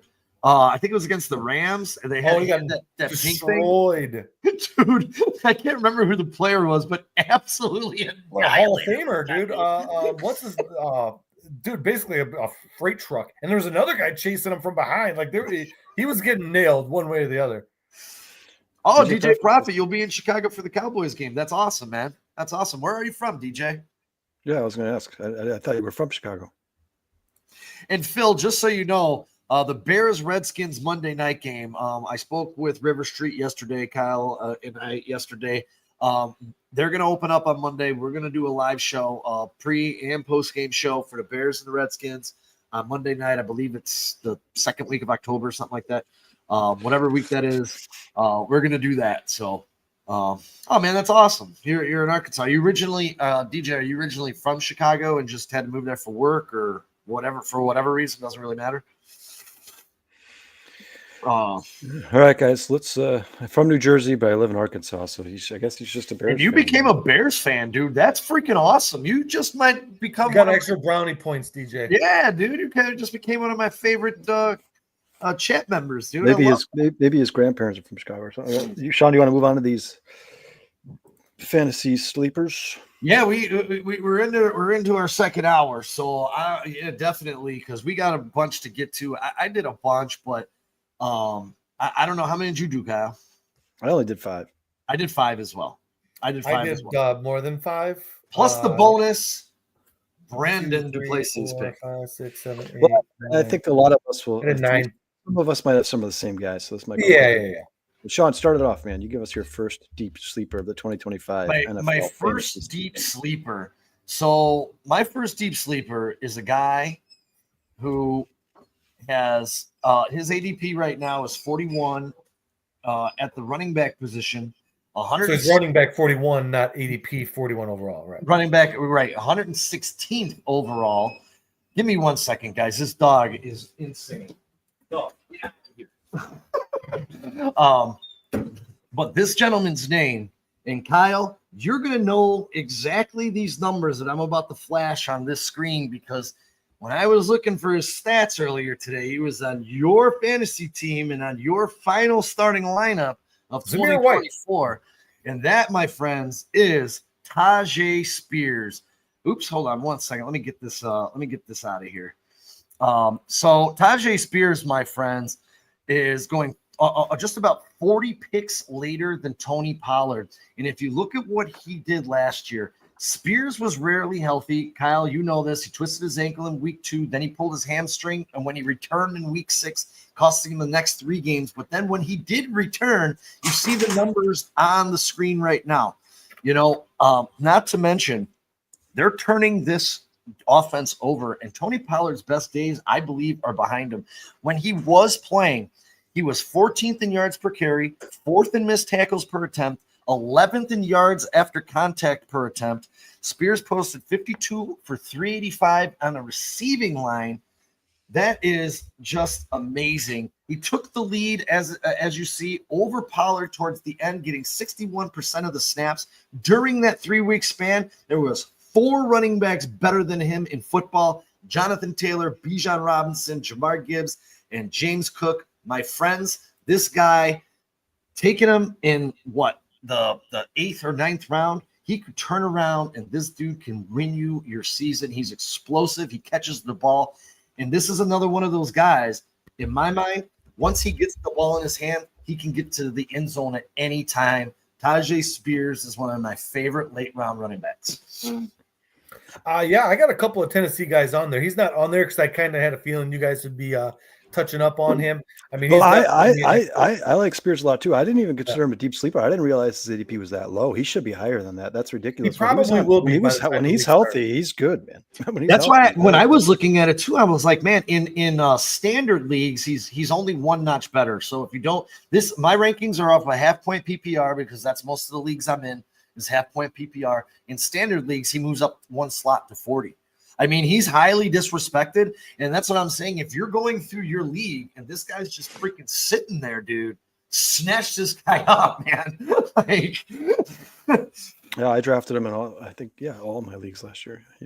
I expected he's very explosive. Sorry, Jason, I didn't mean to cut you off. No. I was just saying I knew he was on a lot of guys' lists, and it's because of his ADP. I think his ADP is going to rise once the season really gets going and more drafts happen, because he's just too good for people to overlook. He's just too good. I think one of the things that people are putting down on him is that he is on Tennessee. We don't necessarily know how good this offense is going to be. The offense is going to be good, man. I think it's going to be better than what people think. It's all about Cam Ward. It is about Cam Ward. It is about, and yeah, Mikey, but Cam Ward's great for pass catching running backs and tight ends. I mean, because he's going to throw a lot of short passes. So I mean, he probably will because he's a quarterback and he's a rookie. I think that makes Spears a little bit better. And Mikey, really quick, we'll set up some watch parties. Hopefully, Phil came from Mount Prospect to our last live show, so hopefully you can make it out to East Dundee when we do one of our live shows coming up here during the season, because we'd love to hang out with you. We'd love to meet you, man. Who's up next? I'll go. I had picked two guys at each position. I don't need to necessarily go over them, but my first one is a quarterback, and it's Drake May. I know he may not seem like a deep sleeper, but his ADP is 116 right now. Then I picked all my ADPs off of Fantasy Pros. So he could be up or down. Me too. Yeah, he could be up or down depending on what you guys are looking at home there. In 2024, I think he had 203 fantasy points in our league on CBS, which is pretty standardized scoring. I would say half point PPR, but he's projected to get 296 this year. I think he only had 13 starts or played in 13 games last year. I think they have a much improved offensive line. I think they had a destroyer draft. I'll get to that in just a second, but basically Drake May, and once I looked into some of his stats, this is where I started to really, really like this guy.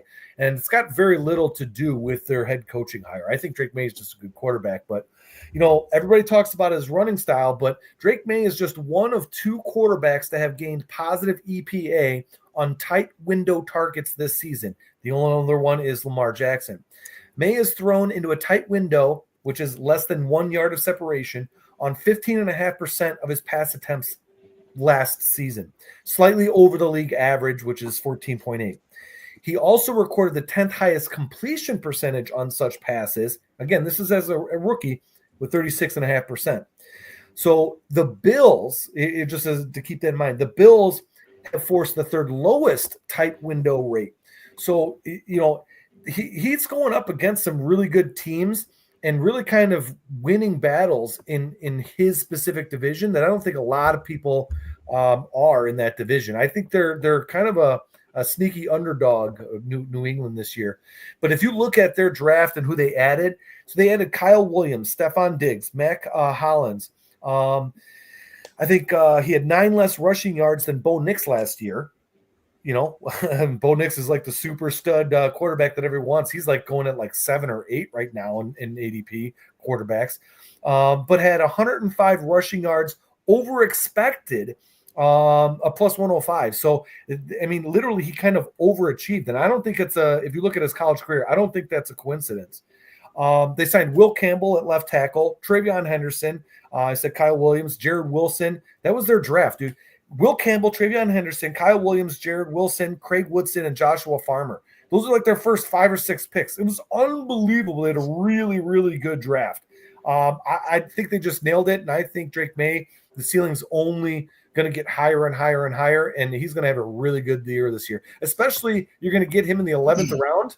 I mean, how bad do you really need a quarterback in the 3rd round? I'll tell you this. I've been calling him baby Josh Allen, and I think he's going to grow up into the next Josh Allen. I like Drake May a lot. Yeah. Yeah, Kyle, what you got?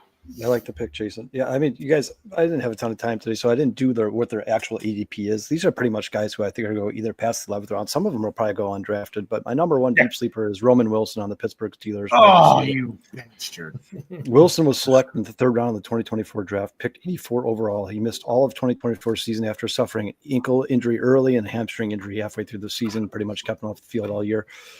In 2023 at Michigan, Roman Wilson had 48 receptions for 789 yards, 16.4 yards per reception, and a ridiculous 12 touchdowns. This guy was drafted in the third round. He was drafted to be a major player for the Pittsburgh Steelers. I know he missed all of last season. I think he is probably the second best wide receiver on the Pittsburgh Steelers behind DK Metcalf. And when they added a guy like Aaron Rodgers, they now have a guy who's capable of throwing the ball and capable of getting these wide receivers legit fantasy points.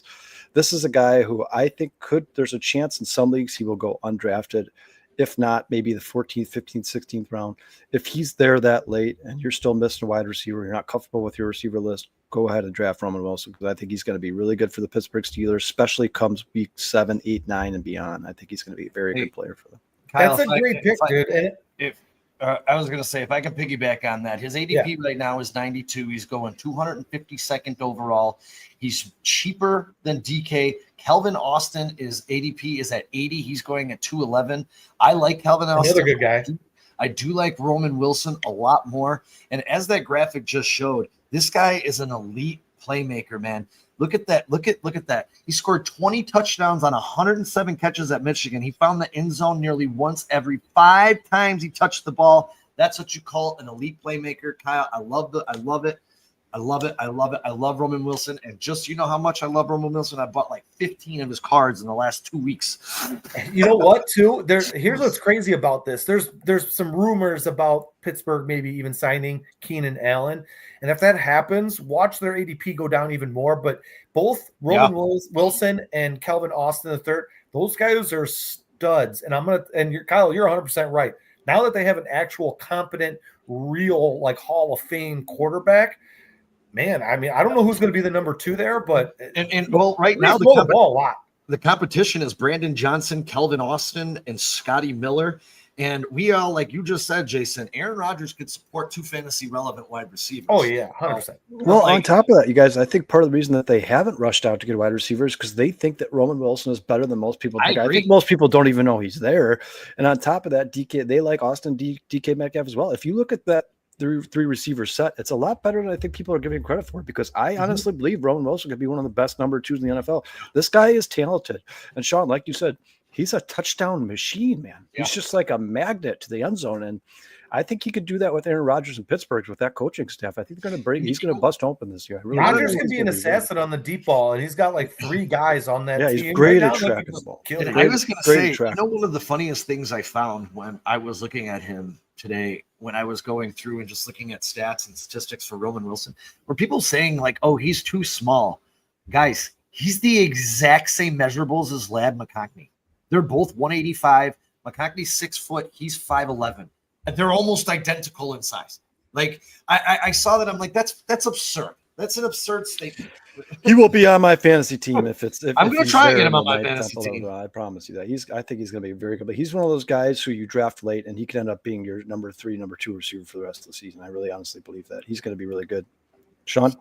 Well, I'm going to give you guys the guy I think is going to be the steal of the draft, and you're going to get him for dirt cheap. And that's right. It's the man who tore it up. This isn't fair. Sean has graphics for all his guys. In the NFC Championship game. Now, Will Shipley, to me, is the steal that nobody's talking about. Barkley coming off a monstrous season, 482 touches in 24 with the regular season and the playoffs. He does have an injury history. I think big-time regression. Shipley is the clear handcuff in Philadelphia. He steps into an elite offense with a top offensive line. This guy ran a 4.3 40. He's a reception machine at freaking Clemson. If anything were to happen to Barkley, I honestly believe this guy right here, Will Shipley, could win your league for you very, very, very easily. His ADP right now is 59 and overall for running backs and overall 190. And again, This is the clearest and highest upside handcuff, in my personal opinion, in all of fantasy football this season. Yeah, dude, I don't know why, guys. He's trade bait too. Maybe I'm just crazy and I'm overthinking it, but there's like this dark cloud hanging over Saquon Barkley. Like if I draft Saquon Barkley, like if he falls to me at 2 and I draft him, I am drafting Shipley in like the 5th. Like I don't know what it is, man. I just have a feeling like if you draft Saquon Barkley some way, shape, or form, just because he was so good last year, he's gonna find a way to screw you. I don't know why. Well, didn't he make the Madden cover? Isn't he on the Madden cover? Probably doing his reverse hurdle. Yeah, there you go. The curse has begun. Will Shipley, my friends. Will Shipley gets drafted number 11 overall. My God, there's just the bust potential is everywhere. He's on the cover. He's probably going to be the first overall pick. He's just like it's got everything written in a story for you, just ready. Yeah, but I mean, it's like if you look at it logically, there's just no way for him to fail, right? Unless he gets hurt, because he's on one of the best teams in the NFL, the best roster, good offense, good coach, good offensive line. But I'm just telling you, there's just there's something in the back of my mind that's saying, like, if Saquon's there and Bijan and Gibbs are there, don't take Saquon. I don't know why, and I think it would be stupid if somebody not to take him because he has the potential to be the number 1 fantasy player this season. But I just how rare is it to repeat such an amazing season? It's never happened. We just never see it. We never see it. It's never happened. Nobody's ever done 2,000 back to back. See, breaking news. Bruce said Saquon Barkley just won Best Play of the Year on the ESPYs tonight. Oh, nice. Well, it was the best play of the year. That's what it was. Yes, it was. Might be the best play of the decade. You only see that shit on Madden generally. Yeah, like some weird, kid from Korea, some Russian hacker who just knows all the cheat codes. Up, X, X, Y, up. Yeah, right. Backwards. Backwards hurdle. All right, Jason, what do you got? This guy's probably not too, sleeper or deep sleeper because I think a lot of people are going to think he's going to have a good season. But his ADP again is 125. Now, last year he had a really, really bad season, but it was because of injury.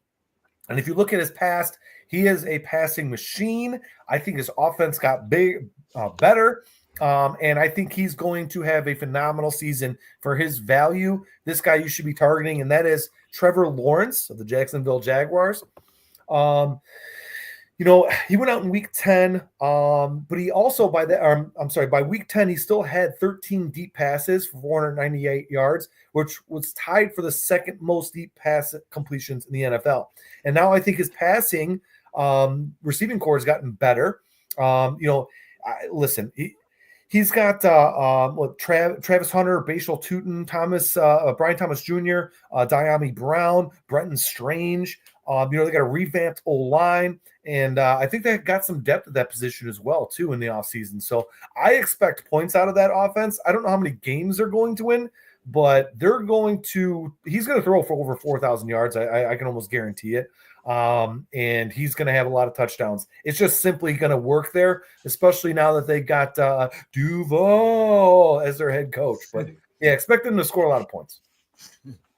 Yeah, I mean, this is truly, guys, we've talked about this with Ryan Poles. We used this phrase a lot last week, but on Monday, it is time to shit or get off the pot for Trevor Lawrence. I think he's running out of time. Yep. At some point, this guy needs to prove, listen, he doesn't have to be the generational talent that everybody thought he was going to be when he was drafted, but he needs to be a competent NFL quarterback, and he just hasn't been that yet. And I think this season, guys, with Travis Hunter and with Brian Thomas Jr. and they added another stud running back to that running back room. If he can't do it this season, I'd say I'm pretty much out on Trevor Lawrence for the rest of it. But yeah, Jason, if he's going to do it, if he's going to have a really good season, this is the year that he's going to do it because there's no more excuses for him. There's just nothing left. He's got an offensive-minded head coach. He's got 2 stud receivers. He's got a great running back room. He's got a revamped offensive line. If he can't do it this year, that's just who Trevor Lawrence is, in my opinion. Yeah, I have a feeling he might disappoint some people. I hope not. He's in one of the easier divisions in football too. To be honest. You know what he is. You know what I he have is to some me? cards I'd like to sell, so I hope he does do well. You know what he is for me? He's a guy I wouldn't draft, but I wouldn't be surprised if I'm kicking myself in the ass for not drafting him. That's because you're QB2 or whatever, you know what I mean? You can steal him. And again, if you miss out because you're going zero quarterback, maybe you just, you're getting your wide receivers and your running backs in, and you still haven't, gotten that quarterback, and there's, the top 5 or 6 guys are gone. Dude, take a flyer on him or wait, because people might sit on him and you might be pleasantly surprised. Is he going to be the number 1 quarterback? No. But could he throw for 4,000 yards and 30 touchdowns? Yeah.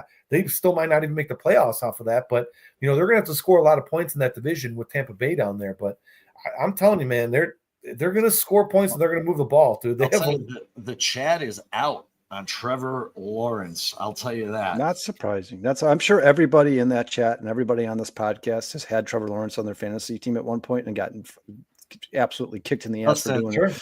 Dustin, what are you referring to? I'm not sure. What anybody? What does he say? I don't recall. This never bodes well for quarterback, Sean. I'm not sure. I don't know. I'm not sure either.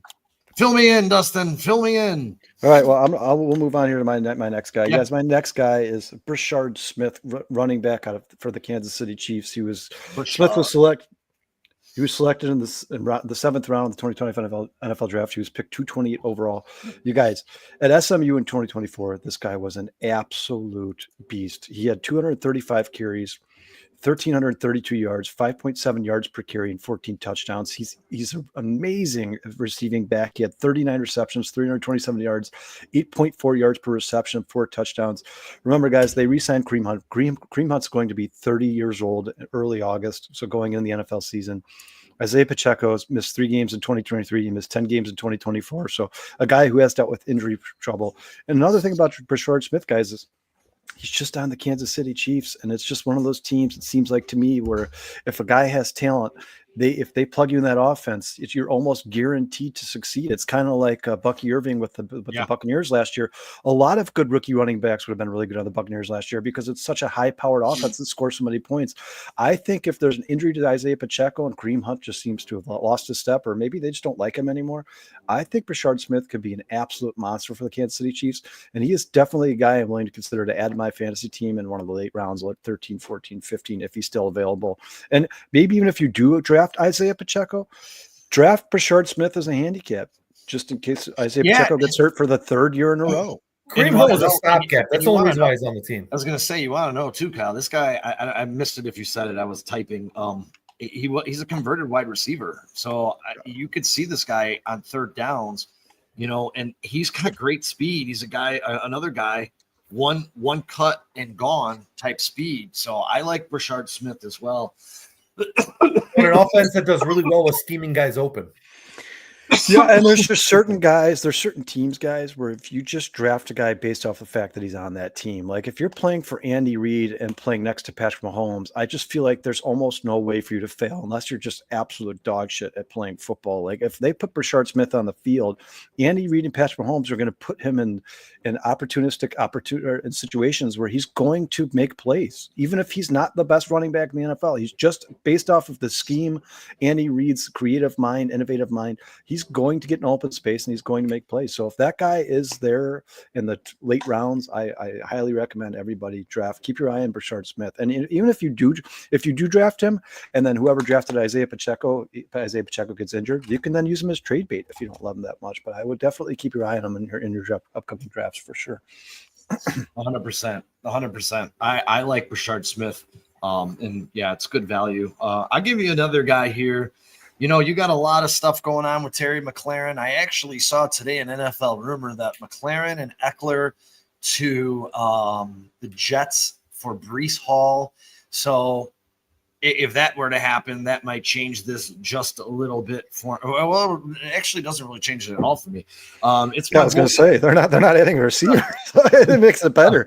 Yeah, it's my boy Luke McCaffrey. And for you guys that don't know, I just did a blog at 4-Star Chicago Sports. on Luke McCaffrey as a big-time sleeper in this league. He kind of didn't do well at Nebraska, but when he transferred over to Rice, he didn't have a 1,000-yard season at Rice. I think it was around 900 yards. But this dude has elite athleticism. His RAS score was 9.5. He's 6'2", 198. Excellent acceleration after the catch. Natural hands catcher, crafty route runner, consistent separation, fearless at the catch point. And if you go look at his college film at Rice, this dude made some hell of highlight reel catches, man. This dude came in. I just saw an interview with him last year. He said the game is slowed down for him. It's a big advantage for him going into the second year. You know, for me, that's a little bit more than coach speak. I don't know if McLaren's going to end up there. After hearing him yesterday, it kind of seemed like they're on the outs. I think McLaren's being a complete and utter moron. I think they offered him a fair deal. He should have taken it. But watch out for Luke McCaffrey. Don't forget about the bloodline. This guy, Sean, I was going to say that should be the biggest thing on the screen. The biggest number of letters on that screen should have been he has the same blood as one Christian McCaffrey. But Sean, on top of that, they also lost Zacchaeus and Noah Brown, I believe, is out for the season. So there's targets that are going to be. I know they had a Debo Samuel, but I think Samuel's on his way out. I really do. I do too. At the end of his career.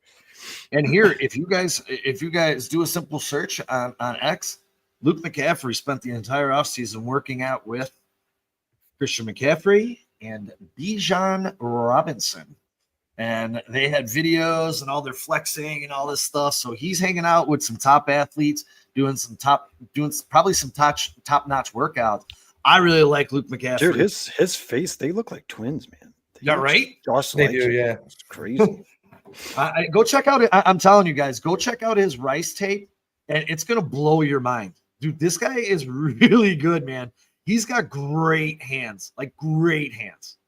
So, yeah, I like that one a lot, Sean. Jason. Really quick, Jay. Yeah, really quick on Luke McCaffrey. His ADP right now at wide receivers is 121. His overall ADP is 324. This guy's probably not going to get drafted. Yeah, not drafted. I was going to say that's not drafted. Yeah. So watch out for Luke McCaffrey, man. I can't wait to come back and be like, I told y'all. Real quick, his DJ Prophet says, I believe Debo will be playing a lot of running back this year. He's too big to run routes. He's a Big Mac away from 230.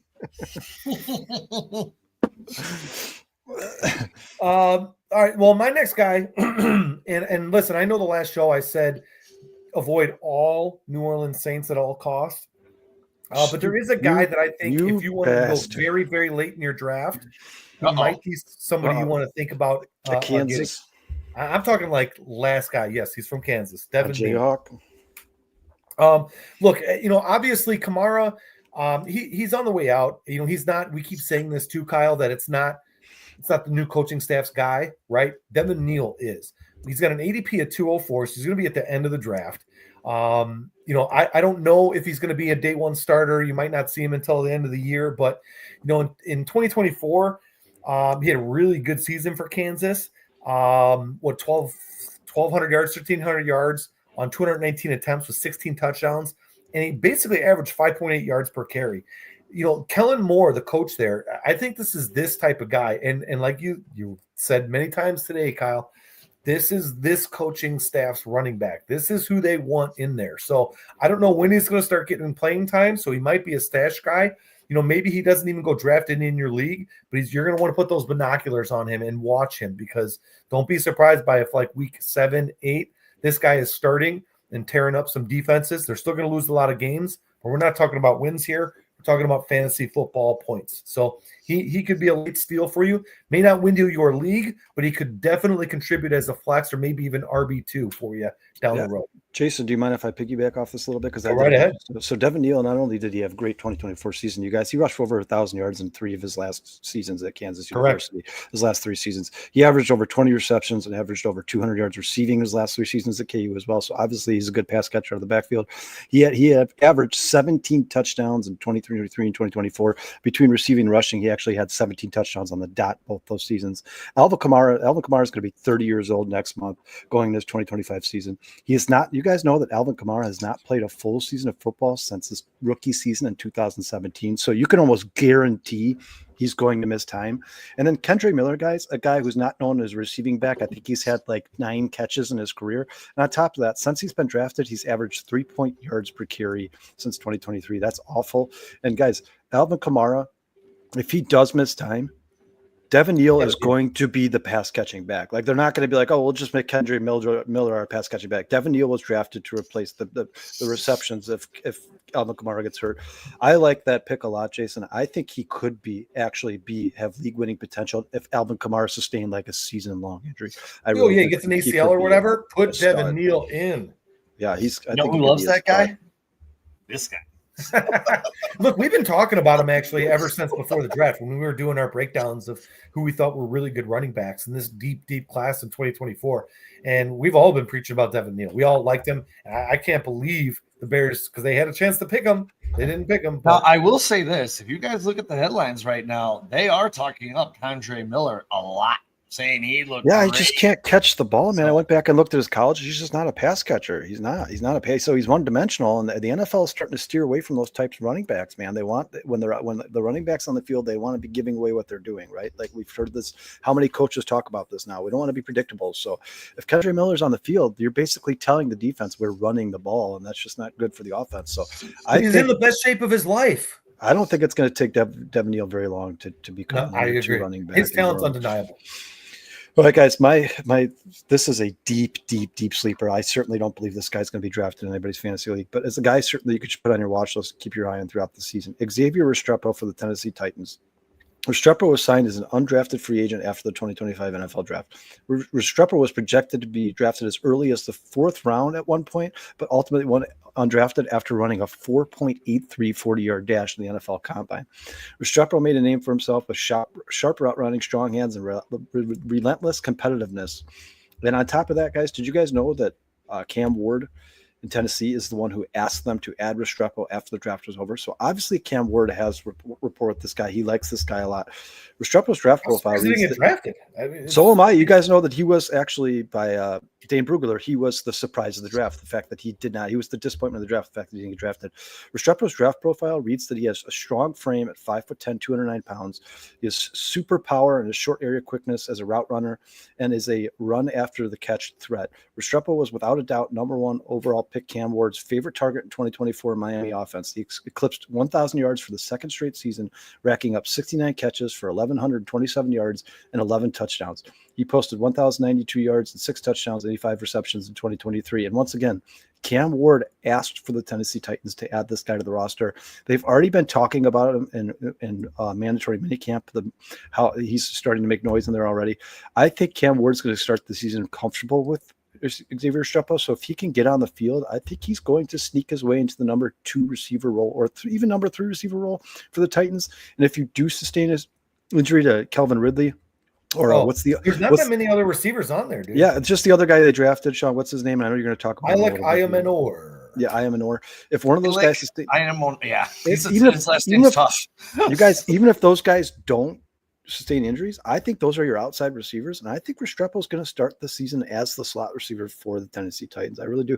And all I've heard, when you read about him, all you read about is the fact that he's one of the best route runners in the class. They had him ranked behind Emeka Egbuka and Colston Loveland as the 3rd best route runner in the NFL draft. Somehow this guy didn't get drafted. He finds a way to reconnect with his quarterback from Miami. I think he's going to be a guy you should keep your very close eye on in the NFL season. I think he's going to start the season as their slot receiver, and I think he's going to be a good player. I do. I know he's slow, guys, but they're not really asking him to be fast. They're asking him to be a slot receiver. He just needs to be open in the middle of the field. That's it. And I think he's capable of doing it. I agree. Well, since we started with the Tennessee Titans, we'll throw Brando's pick up there. Brandon shot me a text and asked me. Brandon gets graphics. Brandon gets graphics. Hey, not one of you sent me any. If you guys send me your players, I will make graphics. But Elick Iomanor is how you say his name. Something like that, right? Iomanor. It's Io. I think it's Iomanor. No, hold on. I'll tell you right now. Dude, just spell it, pronounce it phonetically. That's the wide receiver, Elick Iomanor. Not only did this guy have Elick Iomanor. is how you say his name. He's the Titans rookie. He's projected to be a week 1 starter. And guys, Google this guy. Every person in America right now is goo gaga over this fucking guy right here. They are saying this guy is not such a deep sleeper. He's going to be a day 1 starter starting across from Calvin Ridley. They're saying all these amazing things. He's a steal of the draft. He's the cheapest number 2 wide receiver available. His ADP is at 87, overall 240 right now. I expect that to move up a little bit. For me, like when Brandon texted me and asked me to do this, I knew about him because when we did our wide receiver shows, but then I started Googling him to get information about him today. And I'm like, holy shit, everybody is all over this guy. This guy could wind up being one of those steals of the draft. And obviously that's going to wind up on the shoulders of Cam Ward. If Cam Ward can yes. Ball. All the guys we've talked about are anyway. And DJ Profit is correct. I.O. Manor. Yes. That's a tough one. Say it quick 5 times. I dare you. Sean, if I could piggyback on that, because I actually did some research on him as well. Yeah. If you go to NFL Pro Plus, they got some really good insight stats on some of these guys. But I actually pulled this off. I forget even what website. It's a couple of days ago, but Io Menor's medical history, I think, was cited as a major concern, which is why he probably slipped to round 4. When on the field, though, he was probably best known for single-handedly dismantling Travis Hunter and Colorado's defense to the tune of 13 catches for 294 yards and 3 touchdowns, one of which was the game winner. And maybe a lesser known fact is he ranked first in 2025 in the 2025 rookie wide receiver class in percentage of career receiving yards, 41%, and second in percentage of receiving touchdowns, 52%. So if he's on the field, he is going to destroy. If you can get him the ball, he will destroy a team. And his ADP on Fantasy Pros is 274. So like he's probably not going to get drafted. I'll tell you this, for smart drafters, they're going to take a chance on him then. I would. Hell yeah. When I started reading those stats, dude. Yeah. I mean, I'm telling you, dude, my mind was blown today. I'm like, Jesus, everybody in America is talking this dude up. Like, he was in the draft. You guys, he was drafted pretty highly, though, wasn't he? He's, I think he's a 4th round pick out of Stanford. 4th round? I thought he was earlier than that. But yeah, I mean, I don't really consider him in order to be a deep sleeper, and neither is DJ Profit puts Trey Harris in the chat here. Trey Harris is 274 though. Trey Harris is definitely not a deep sleeper. I mean, I haven't looked at the ADPs, but he's on my radar. He was on my, because obviously there's not that much to pass to in Tennessee, and if somebody's going to reap the benefit. But real quick, guys, people are talking about Xavier Restrepo's lack of speed. You guys, I knew this conversation was going to happen. I looked up notable NFL players with 440. Trey Harris is my guy. I mean, you guys seen some of the players? Aquan Bolden ran a 4.8. I think Devontae Adams ran a 4.6. I mean, the list goes on and on. Larry Fitzgerald ran a 4.7, I believe. I mean, you guys, this Xavier Restrepo wouldn't be the first player ever to have a 4.40 time and come to the NFL and succeed. I mean, it's happened a lot. There's Larry Fitzgerald's a 4.63. I mean, there's there's a list of 40 players here that are all, I mean, some of them Hall of Famers, some of them, definitely all of them are pretty basically Pro Bowlers. Joey Bosa ran a 4.9, Devontae Adams a 4.6. I mean, there's a lot of NFL players who ran slow 40 times who ended up being very, very good NFL players. I'm just saying, I'm not saying Xavier Restrepo is going to be the best player in the NFL. It's just somebody to keep your eye on in fantasy, at least. Somebody's got to catch passes, right? Right. All right, guys, my last one, because I did have Kyle Monangai, but I just feel like we've talked about him enough over the last few weeks. But my last guy is wide receiver for the Kansas City Chiefs, Jalen Royals. Royals was selected in the 4th round of the 2025 NFL Draft, pick 133 overall. He was an absolute beast at Utah State, hauling in 71 receptions for 1,080 yards and 15 touchdowns in 2023. Another one of those guys who just seems to be kind of a touchdown magnet. He followed that season up with a little bit slower season in 2024. He had 55 receptions, 834 yards, and 6 touchdowns. He averaged 15.2 yards per catch at Utah State. And you guys, he's right now listed on their depth chart behind Hollywood Brown. So it's going to go Rishi Rice number 1, Xavier Worthy would probably be the slot, and Hollywood Brown would be their number 3. But you guys, Hollywood Brown has missed 23 games over the last 3 seasons, and he's not getting any younger. And to be honest with you guys, when Hollywood Brown was healthy last year, he just looked like he didn't fit into Kansas City's offense. I mean, I just talked about how basically anybody on Kansas City or Tampa is going to put up good fantasy numbers because they score so many points and they move the ball so well. But Hollywood Brown seems to be the exception to that rule. I think Jalen Royals was drafted in the 4th round. This is a guy they probably expect to make an impact at some point this season. If Hollywood Brown gets hurt or if he's just not cutting it for them, I think Jalen Royals is going to be on the field faster than people think. And is definitely a guy I would keep my eye on fantasy drafts because once again, 100%. If Patrick Mahomes is throwing you the ball, you're going to find success in the NFL. It's just I couldn't agree more. I couldn't agree more. I like him a lot, man. I like him a lot when the Chiefs selected him. I like him a lot going into the season. And I think that Chiefs offense is going to be the best it's been in the past few seasons, and that's scary. I think for football fit. I think you might see this guy. You might see Jalen Royals lining up in that slot and catching a lot of balls come second half of the season, my friends. I agree. And you got to plan for that too in your drafts, guys. There's going to be players that are a little bit better in the first half. Your rookies, you might have to sit on for a few weeks, and they're going to be better in the second half of the season.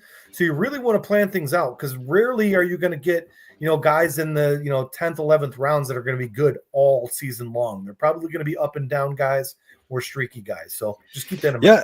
And you know what? Another thing about those, like you guys, if you're with all these rookies we're talking about, when you're talking about guys like Brashard Smith, if it's one of your first or second running backs in fantasy, one of your top 2 running backs, try to handicap all those guys, man, as much as you possibly can, because you're talking about a guy who is the reason you win on a week in and week out basis. A guy like Jahmyr Gibbs, a guy like Saquon Barkley, a guy like Bijan Robinson.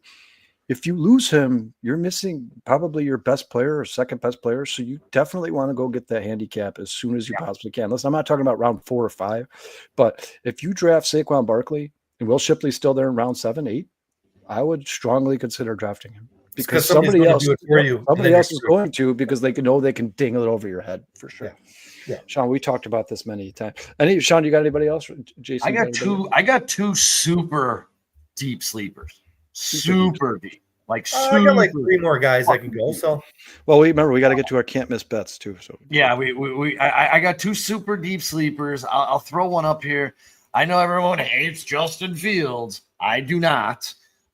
And this guy doesn't have a lot of competition. And his name is Arian Smith. He was taken in the 4th round, 8th pick, 110th overall by the New York Football Jets. And this gentleman is as explosive as they come. He has a rare combination of size, Olympic speed. He flashes production. He is a classic boomer bust, and that's why he's a super deep sleeper. They did take him in the 4th round. He was rumored to be clocked at 4.2 speed. He ran a 4.3. He finished with a 9.20 relative athletic score. But let's not go back and forget what this guy did in the Peach Bowl in 2022. 3 catches, 129 yards, and a touchdown. He was simply just a game changer for the Georgia Bulldogs in the SEC. I love products that come out of the SEC. This kid, I actually clipped this out. One NFC executive said Smith is the fastest player in this entire draft class, and he will show it on the football field.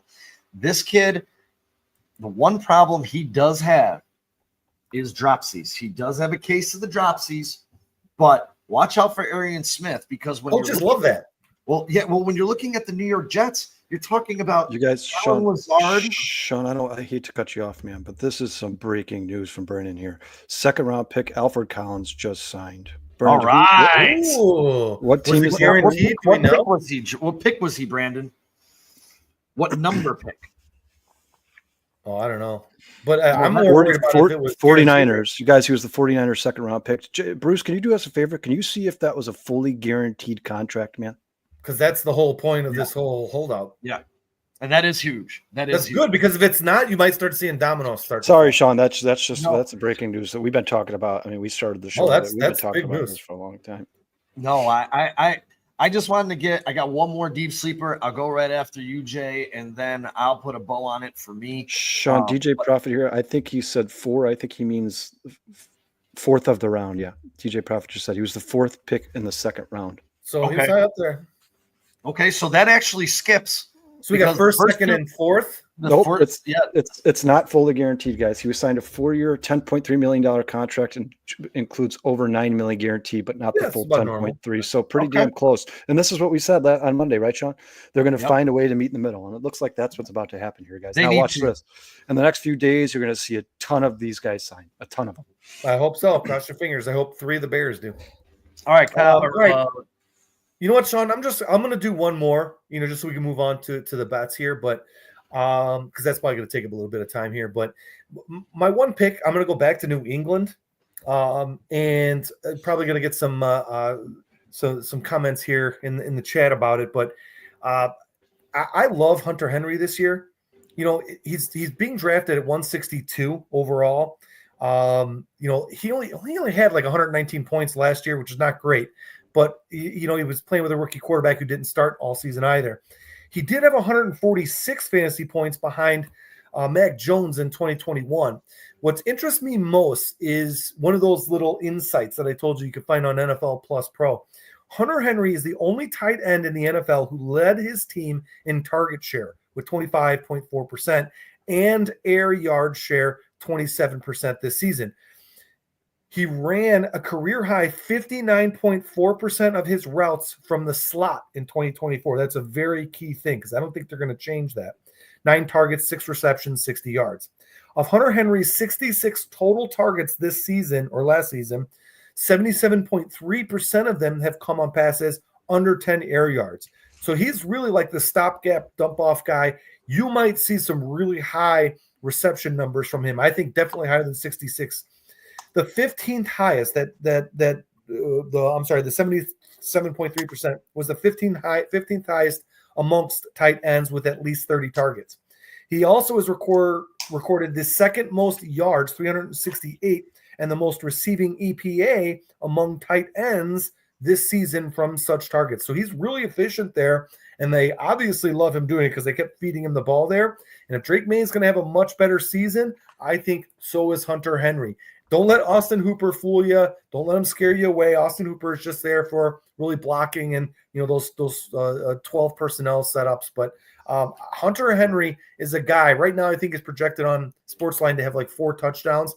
I think he's got like 6 to 8 touchdown upside with probably close to 75 receptions. So I think this guy, especially with those short targets, is going to be a red zone monster. And I don't think Ramondre Stevenson's the guy in the red zone anymore, guys. But Hunter Henry, I think, is a deep, deep sleeper that you can get very, very late in the draft. And if you haven't got a tight end already, he could be a good one, or he could be a good flex if you run that running back, wide receiver, tight end flex. He could also wind up being your bye week replacement, and maybe even start you some weeks because tight ends can be iffy. This guy's going to be super consistent. I always get busted with tight ends. Even when I draft a good tight end, he breaks his ankle in like week 2. I can never lock down that gosh darn tight end. And last year I did, and my team sucked.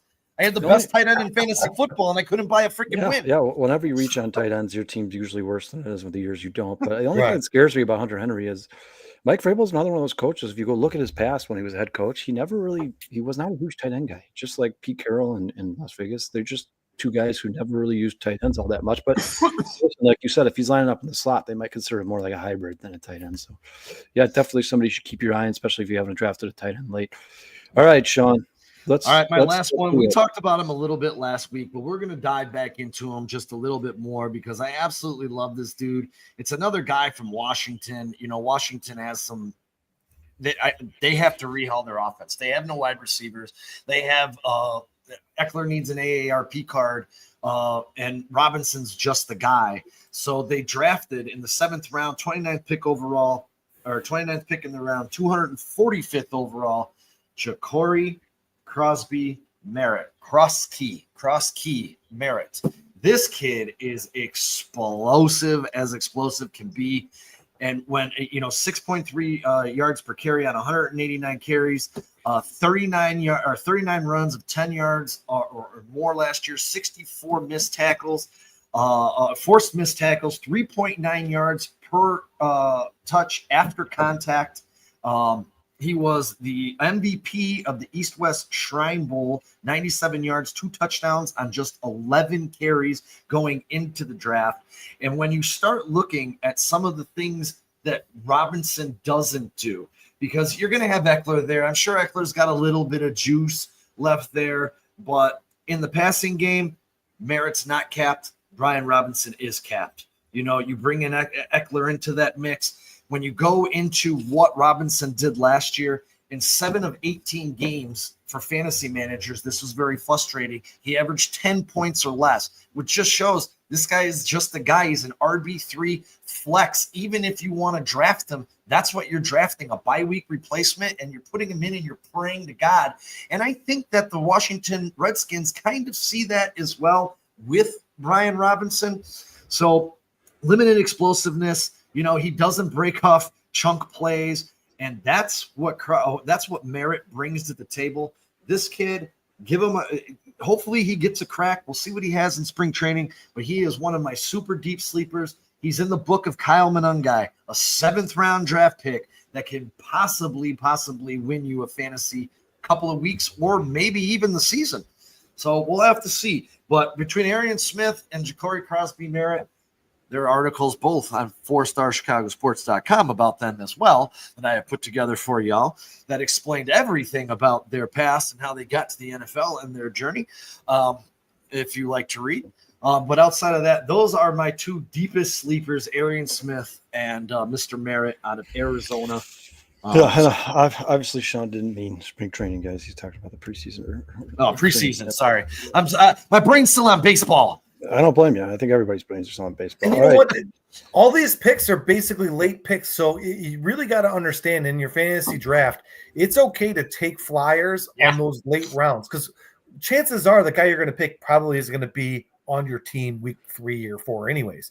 But if you nab a guy that winds up being good at a value there, that's how you win leagues. You get these guys, you zig when everybody else zags. You get these guys that are deep on your roster, and guess what? Next thing you know, they're starting week 7, week 8. They're getting you 12, 15 points a game because somebody got hurt.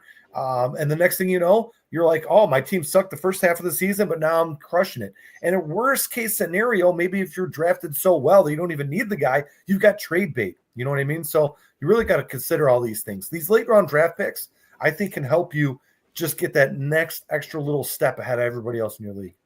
And some more breaking news, guys. 8-time Pro Bowler Von Miller has signed with the Commanders, so that's a potential defensive edge rusher. The Bears no longer have an option to sign. He also just turned 63. Yeah, I was going to say I also wouldn't want him here, but in case they were considering him, he is now. And here too, really quick, when it comes to Merritt, his ADP at running back is 77, and he's 262 overall. So this is another guy that's not getting drafted, but he might get drafted by me.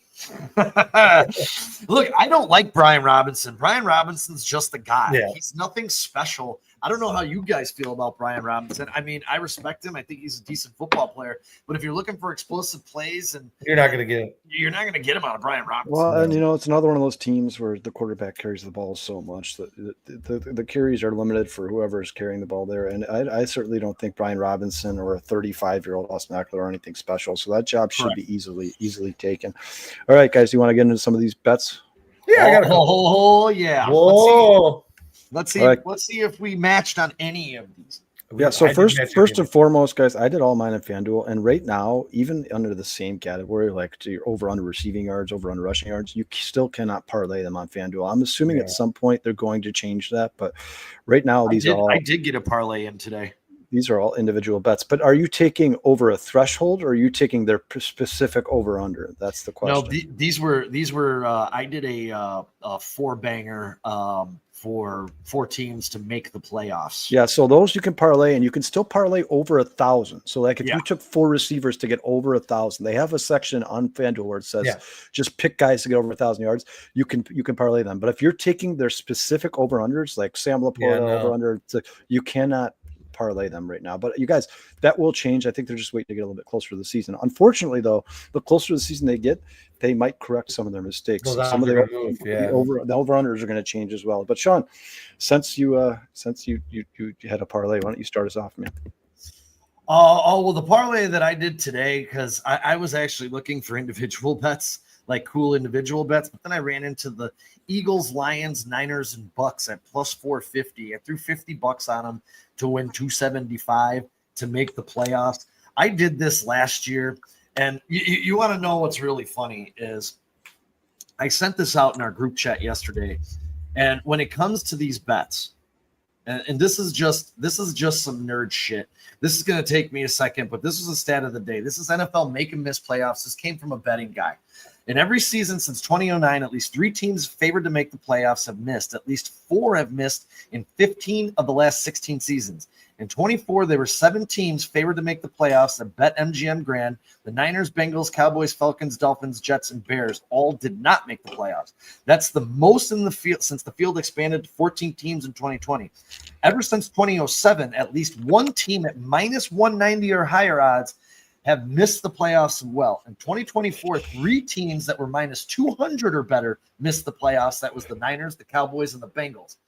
Okay. Since the playoffs expanded to 14 teams in 2020, at least 1 team has made the field with the closing odds of plus 200 or longer at BetMGM over the past 5 years. In 2024, those 3 teams that were over plus 200, you can probably already know the Broncos, the Commanders, and the Vikings. Teams favored that year.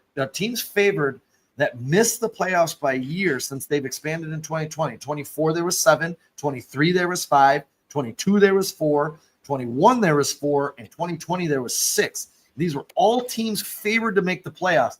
So as I'm placing these bets, because this bit me in the ass last year, I lost all of these bets because of teams like the Cowboys and the Niners having all these injuries, not making the playoffs.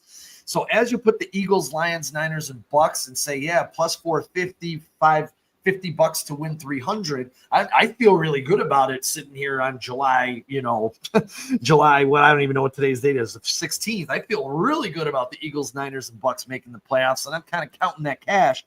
But as the stats show you, none of these are any kind of a guarantee. So, but that is the parlay that I put. And I got some other ones. I'll let you guys go, and then we'll Sean, you just want to give the parlay one more time since it kind of got lost in translation, in case it got lost in translation. I had the Eagles, Lions, Niners, and Bucks all to make the playoffs at plus 450. And I'm guessing the Niners are giving you your best odds there. The Niners are actually minus 190 to make the playoffs. I was actually pretty surprised. Wow. Who's giving the best odds there? The Buccaneers? I think it was the Bucks, because the Eagles, Lions, and Niners are all. Yeah, the NFL just keeps disrespecting the Buccaneers. I don't understand it, dude. That team, that offense looks amazing. All right, I'll get into this first, guys. And Baker's had 2 years in a row. That's good. It's not like he's a fluke here, guys. He's gonna be good again. Yeah. So you guys want to do one at a time and pass them around, or you want to just go ahead. All right, so my first one, guys, is Sam Laporta regular season total receiving yards for 2025-26. The over-under is 675.5. I would take the over, guys. In 2023, his rookie season, Sam Laporta had 889 yards receiving. Last year, he had 726, and he only played 16 games last year, so he missed a game. So he probably would have been somewhere around the same place he was in 2023, 889. If he had a 100-yard game, he would have been 826. So, but I know they've had a bunch of coaching changes in Detroit, obviously, with Ben Johnson coming to Chicago, but I still think the over-under at 675.5 is a little bit too low for Sam Laporta. I don't think there's that many receiving options in Detroit outside of Amon-Ra St. Brown and Jameson Williams. So I believe that Sam Laporta will hit that over 675.5. And I know people can talk about Isak, whatever his name is, the guy they just drafted, but it's going to take him a while to get integrated into that offense. And I think Sam Laporta will hit that 675.5. Do you guys agree? Disagree? I agree. That wouldn't surprise me at all. Yeah. All right, Sean or Jason. Sorry. I got a really easy one. I didn't do really too many parlays here. My next one's a parlay, but this one on FanDuel, if you go to the NFL draft for 2026, and you could basically bet on who's going to be the number 1 overall pick. Arch Manning is plus 230. I would really surprise me because I'm pretty sure that guy's going to be the number 1 overall pick. And there's a lot of teams that have no quarterback that are going to, even if they're not the worst team in the NFL, they're going to trade up to get Arch Manning. I would place a $10 bet on that. No problem. Hey, Kyle, did you see what odds they had on Lenoris Sellers? Yeah, plus 450. Oh, really? Because he's like, for me, Here, I got it right here. The odds might are be the toughest competition for him. Garrett Newsmeller was plus 360. Lenore Sellers is plus 450. Drew Aller is plus 500. Cade Klubnik plus 750. And Sam Leavitt plus 1600. I mean, it gets a little crazy. I might jump on Lenora Sellers. I know everybody's on. I know plus everybody's 450, on. dude. Yeah, I know everybody's on. What's his name? Arch Manning. Arch Manning. But Lenora Sellers, man, I don't sell that guy short at all. Look, it's plus 450. Some of these odds you don't on normal bets. When you throw $30, $50 on it, and you somehow hit, you just made up the rest of your betting year, dude. It's great. The next one I have, I'm gonna save. Well, Dustin's in here, so Dustin and Brandon are on. So I'm gonna save this because this is gonna make them so happy. Jalen Carter for Defensive Player of the Year. He's plus 2,200. He's considered to be the most dominant all-pro defensive tackle, elite performance, consistent disruption at plus 2,200 to throw a little dough on that.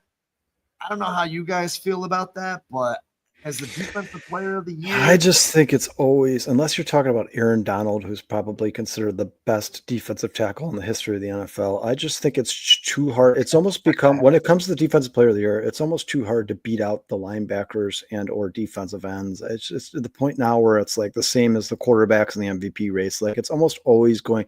If TJ Watt comes out and has 21 sacks, he's the Defensive Player of the Year. That's not even. You know what? Here's the thing though. At plus 2,200 odds, you can't say there's not a chance. I'm not saying it's a bad bet. Like if he had the best season of his career and he ends up with 12 sacks as an interior defensive lineman, I think there's an opportunity he could win Defensive Player of the Year. But I'm just telling you, if a guy like TJ Watt, Trey Hendrickson, Myles Garrett have above 17, 18 sacks, that's going to end up being for sure. No doubt. Oh yeah, 100%. Well, that's probably why he's plus 2,200. Or somebody has 10 interceptions. And you could make an argument that he was more impactful for his team than those guys were. But it's just that nowadays it's become a popularity contest, and it's all about stats, numbers. Or they see that big 20 sack number, and they're like, "Oh, he has to be Defensive Player of the Year. He had 20 sacks." Like, I agree with you, Sean. He should be in the consideration if he continues to do what he's doing in the NFL. But I just don't think he's capable. Defensive tackle is capable of beating out one of those ends or linebackers. I just don't. I don't know. Good guy, guys. My number 2 is Cortland Sutton's regular season total receiving yards for 2025-2026 is over 900.5. It's minus 114 right now to take the over. I am in 2024, guys. He had 1,081 receiving yards in his Sean Payton's first year with Bo Nix.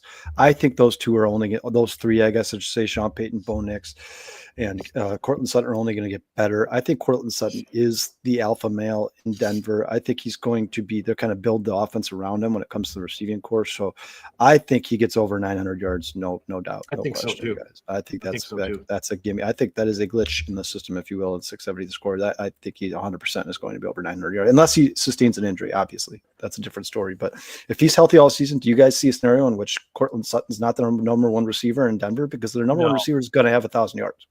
No, I don't. I actually really like that. I might try and parlay that with something. Yeah, I like that. I just don't see a scenario in which he doesn't have over 900 yards, and I think it's kind of disrespectful based off the fact that he had over 1,000 yards last season with a rookie quarterback. I don't. It doesn't make sense to me. But I digress. Jason. The next one I got is a little bit of a parlay. It winds up being like ridiculous on numbers if you parlay it together, but they've got the plus or really just to hit 4,000 passing yards in FanDuel. And honestly, besides Joe Burrow is minus 210. I picked Joe Burrow, Baker Mayfield, Dak Prescott, and Matthew Stafford all to go 4,000 yards. And it's like plus 2,400 or something like that. It's ridiculous. Not bad. So it's not bad at all. I would have thrown Jared Goff and Patrick Mahomes in there. You could do it if you wanted to, and it'll probably be plus 4,000. You know what I mean? So just something really to consider. I think it's an easy bet that any average fan could probably figure out. Just pick the quarterback on the highest powered offense with the best receivers, and they're probably going to hit 4,000 yards. I think there was I think there was like 5 guys that hit it last year. Yeah, and Baker had 4,500. Patrick Mahomes, I think it was the first I time think Patrick Baker Mahomes Cruz was past that. first time Patrick Mahomes' career he didn't throw over 4,000, and he had like 39.95, and he didn't play the last game of the season. So Right, he's got all his receiving core. if Joe Burrow stays healthy, he might. I might take him over 5,000 if they give you the option if Joe Burrow is healthy. That's that. If they give you good odds for that, that's something I would consider for sure. Yeah. Jason, that's a good bet. It's a very good bet. And the only problem I have with that bet is just Dak's health. That's it. Just Dak's if health. Dak gets hurt, he's not going to hit it, but he's done it before. He can get you 4,000 yards. Yeah, when he's healthy with the receiving core he's got now, and George Pickens and CeeDee, he damn well better get over 4,000 yards. Sean, Kyle, this is another one. I think it's a glitch in the matrix here, and we're gonna go back to my favorite player in the entire NFL, and that's Joshua Allen. His rushing prop is at 500 yards. He's hit that every single year of his career, except for 2020. He finished at 421 rushing yards. I don't know how he doesn't hit 500 rushing yards, to be perfectly honest with you. I would be I personally already am going to jump all over that. I don't know why 500 yards. Like, I think you did this one on the last betting show. That's ridiculous. It's ridiculous. And it still hasn't changed. Oh, I'm not hating on you. I'm just saying, like, the fact that that's even an option is ridiculous. Either nobody's betting on unless it, they think he's getting hurt. Yeah, unless they think he's getting hurt. I mean, I don't see any reason why you wouldn't put him over. Stop yourself. At least 550. 550. I like it a lot, Sean. I'm definitely. I think I already did bet it the night you gave it to me, but if I didn't, I'm going to try to find a way. The only reason I haven't bet some of these yet is because I want to parlay them. I want to parlay. Minus 114 odds. That might be why it hasn't moved, because there's no action on it. So you can parlay it. So, you guys, my third one is, once again, it's minus 14. It's Trey McBride's over-under of receiving yards this season. They have him at 900.5. Last year, he had 1,146 yards and 16 game played, so he missed a game. He would have been over 1,200 yards that he played that game. I just think he's the best receiving option on the Cardinals outside of Marvin Harrison, and right now, he probably is better than Marvin Harrison. I just expect Marvin Harrison to get better, but either way, man, just those two guys with how good they are, I can see them both easily going over 900 yards this season. And I think I honestly believe, guys, that outside of maybe Brock Bowers, and it could certainly be a conversation, I think Trey McBride's the best tight end in the NFL, and I think he's going to continue to be. I don't think this is like a flash in the pan. I think this guy's here to stay, and he's an absolute stud muffin, and I think he's going to get well over 900 yards. I expect him to be somewhere around 1,200. And another thing you should watch out for, if you're a big Trey McBride fan, I think they have him over 3.5 touchdowns. I know last season he only had one, but he's gonna hit that this year. There's no way he doesn't get 3.5 touchdowns this season, guys. He's now at the point now. I'm a Kyler Murray fan. So. Yeah, Kyler Murray should know that's the guy I should be looking for at all times. I don't see how Trey McBride doesn't score 3.5 touchdowns or more. I think he's going to hit over the 900.5 yards, and he's going to score over 3.5 touchdowns. So if you could parlay that at some point on FanDuel, I would highly recommend you do that. You know what? That's interesting. I love Trey McBride. If you're looking for Kyle Duplessis, fantasy rankings, one of the bullet points is going to be this guy is a stud muffin. So just remember that. Yeah, absolute beast. League winner, man. League winner. Trey McBride could be a league winner. He can, because if everybody else tight end is being subpar like they always are, and you got a guy scoring 30 points a game in your tight end slot, he could be a league winner for you for sure. And you know what? I love him. I had him on one of our leagues, and yes, he was actually outperforming some of my wide receivers. And I had CeeDee Lamb. There was weeks where he was just crushing it, man. My next one is pretty strange. I think you could bet any one of these. I don't know if you could parlay them, but you don't want to anyways, because you'll be killing yourself. You're an idiot if you do. But it's most regular season rushing yards. Now, all the guys that I'm giving you are all plus odds. You could throw $5 on each of these, and you're going to win one of them, and you're going to probably win all of your money back. But Saquon Barkley's plus 310, Derrick Henry's plus 550, Bijan Robinson's plus 800, Jonathan Taylor's plus 950, Jahmyr Gibbs is plus 1,000. And what's really crazy is if this guy stays healthy, you're probably going to win a lot of money on this bet. Christian McCaffrey's plus 1,300. I mean, Christian McCaffrey, if he's healthy and plays the full season, could easily have the most rushing yards in the NFL. Yeah. So, I don't know that. I think they're thinking, it's probably rushing yards would be tough. All-purpose yards for sure. For sure. Rushing yards, I mean, to outpace Derrick Henry, that's tough, man, because they're probably going to limit Christian McCaffrey's workload, right? He's not getting 25 carries a game like he used to. I don't think he will, just due to the injuries. But yeah, I mean, I like the odds on each of those guys. That's $30. You're going to win your money back on the bet. For sure. One of those bets is going to hit. Sure. for sure. Sean? I'm going to give you a tight end that I think is going to go nuclear, and I don't want to say this because I wanted to try and sneak him away in the drafts this year, but Evan Ingram over 575 receiving yards, I think is a gimme of that offense. I love Evan Ingram in this offense this year. I absolutely believe this dude's going to go nuclear in Denver. That's just where I'm at with it. I don't know what you guys feel about Evan Ingram. If he stays healthy, I think that is one coach. That's one coach who does like tight ends. Yeah, he likes tight ends, and there's a reason they went and got Evan Ingram in the offseason. Sean, I think they were trying to make Greg Dulcich that guy, and he just never panned out. I think he just never panned out. So they were like, you know what? Let's go get our tight end. And I agree with you, Sean. That 500 is pathetic. That's insulting. Yeah. It's insulting. I think it's one of the safest bets of all the receiving props that are out there. 575. I easily think if he stays healthy, Evan Ingram, he'll be around the 800-yard receiving mark this year in Denver. Yeah. I think he'll cruise past this. Sean, perfect segue. Listen, you guys, I understand he's getting older. I understand he's not the player he used to be. But you cannot tell me that Travis Kelce's over-under at 675.5 is not an insulting. I mean, that's insulting. What was it? 675.5. Travis Kelce's over-under. Okay? Has he ever been below? You guys, in 11 seasons in the NFL, Kelce has never had less than 800 yards in an NFL season. 2024 was the lowest receiving total of his career, in which he finished with 823 receiving yards, and he played in only technically 15 games. I mean, they say 16 games, but he was out for 3/4 in other games. So he probably would have been close to well over 900, probably 1,000 that he played in those two games.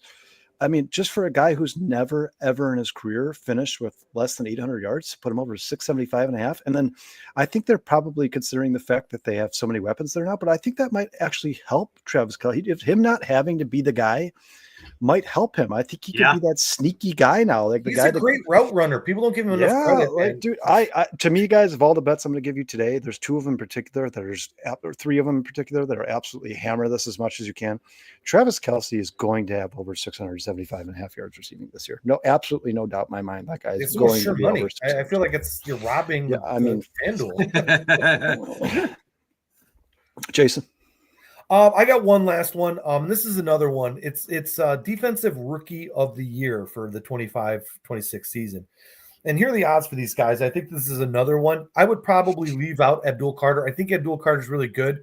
I don't know if he's going to necessarily win Defensive Player of the Year. He's at plus 200. Jalen Walker is at plus 850. I mean, the odds start getting really crazy after Abdul Carter.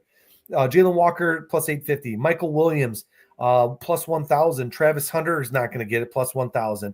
Mike Green plus 1,400. And a guy who I think has a real shot at doing it because I think he's a sneaky stud muffin, as you would put it, Kyle. Sean, this is one of your guys here. Mr. Jihad Campbell is plus 1,400. Jason, when we did our season awards show, I picked Jihad Campbell to be the defensive rookie of the year. And plus 1,400, brother. It's not even about how good Jihad Campbell is, let alone the fact that he's absolutely amazing linebacker. Yeah. He's on the holes being opened for him are going to be opened by Jalen Carter and Jordan Davis. I mean, Jihad Campbell is going to be an absolute monster in Philadelphia, and they've already said he's starting from day one. I could see this guy getting to 160, 170 tackles in his rookie season and leading the NFL.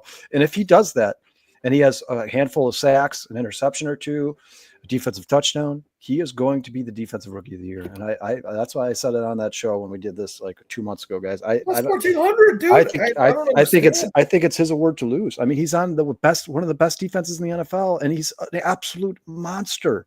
A monster. He could be in the conversation with Patrick Willis and Patrick Mahomes. And I don't want to speak too soon, but man, that guy is just talented. He's really, really talented player. Just throw $100 on that, you win that. You're taking your wife out to dinner. I did just drop a $50 bet. I took Evan Ingram over 575, Travis Kelce over 675, and Josh Allen over 500 rushing yards.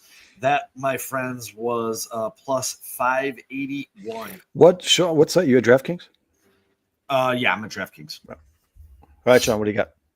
I'll give you a double combo, and look, and it's still out there. I'm just gonna say, jump in. I put $100 on this when we did this last time. Caleb Williams is still over 3,500 passing yards for the freaking year. I think it's absolutely asinine that he is still there. He's at 3,550, had 35-41 last year. It's, again, almost a steal. Better O-line, stacked wide receiver room, 4,000-yard season incoming.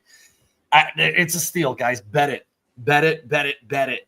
I'll give you 2, and that'll be my last 2. I love coming off of 4,918 passing yards and 43 touchdowns behind 9 interceptions and a 108 Joe Burrow MVP. passer rating. Yes, Joe Burrow plus 650 to be the MVP of the league. And just because Man, you guys are starting to lean to all my player award picks from 3 weeks ago here. Well, just because I hate this team so much, jump on it right now. The Packers are plus 110 to miss the playoffs. They're going to miss the playoffs, my friends. I'm telling you heard it here. They're missing the playoffs. Fuck Green Bay. It's not their year. No one's scared of this overrated quarterback in the NFC North. He can kiss my ass, and he's going to be destroyed by the Chicago Bears, and so are the Green Bay Packers. I don't care. I said it. Whatever. Hey, Sean, real quick, Dustin just put in a note here that the Niners signed Collins. Dominoes is starting to fall. I guess it was 4 years, $10.3 million, $9 million guaranteed. That's probably going to be the contract for everybody, by the way, in the second round here. Yeah, we went over that like 15 minutes ago. Oh, I thought it was another player that got signed. Sorry. No, same guy. All right, guys, I'm gonna just do rapid fire through these because I got quite a few of them left here, and you guys just tell me whether you agree or disagree, right? So Garrett Wilson's regular season over under receiving yards on FanDuel minus 14 as 950.5. I'm taking that over all day. You guys are Garrett Wilson. Garrett Wilson's career, I know he's got Justin Fields, not the best quarterback in the world, but he did this with Zach Wilson. All right, guys. In 2022, he had 1,103 yards. 2023, 1,042, and in 2024, 1,104. So this guy has been over 1,000 yards every single season of his career since joining the NFL as a rookie. I think Justin Fields is just as capable of a passer as Zach Wilson is, if not better. I think Garrett Wilson's going to have probably the most targets in the NFL, if not damn near close to the most targets in the NFL. He's going to be targeted a lot, and I think he's definitely going to get over that 950.5 yards. No doubt about it. Easy, gimme bet. How many times on our shows have I said Garrett Wilson and Justin Fields are going to feed fantasy families this year? Believe it. He got like I said, yards and 8 touchdowns to DJ Moore. You can pretty much, I'm stamping that for Garrett Wilson this year. Yeah, I mean, I'm not saying that they're going to be a good football team, but if you're talking about just getting Garrett Wilson over 950 yards, I mean, this guy, now that he's done it 3 years in a row, probably is making a point to get over 1,000 yards every season and compete with Mike Evans for setting the record. So, I mean, and we saw what Justin Fields did when he was targeting DJ Moore basically every single play. DJ Moore had his best season as a pro. He had 1,300 yards. Garrett Wilson is the same type of player. He gets open a lot. He's a great route runner. He's good after the catch. Garrett Wilson is going to have over 950 yards. I think that's ridiculous. You guys, here's another one. This is a smash it. Okay. And Sean, I know you'll agree with me. Jason, maybe you won't because I know you don't love this guy, but smash this bet. Nico Collins regular season receiving touchdown total at minus 140 is over 6.5. Over 6.5.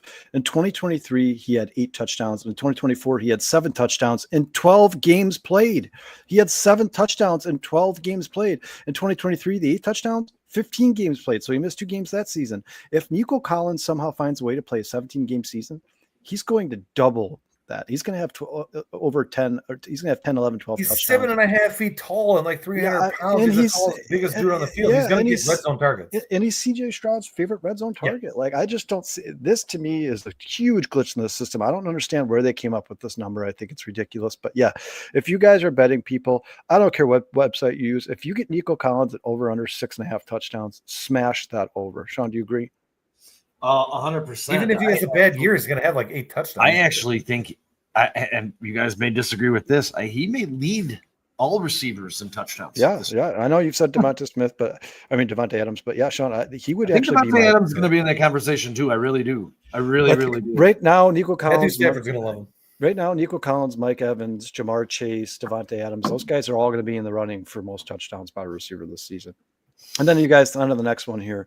Chase Brown's regular season rushing total rushing yards, over under 850.5 at -114. He had 950 last year, didn't he? He had 990 last year in 16 990, games played. He didn't even play 17 games, and they were kind of easing him into the offense last year. Chase Brown's only going to get more carries the longer his career goes on. He's obviously a very special player with the ball in his hands. He's not like just a guy. He's going to be their number one running back, and he's definitely going to be a 1,000-yard rusher this season. So 850.5 to me is laughable. I've taken that. If he doesn't hit 1,000, 990 again?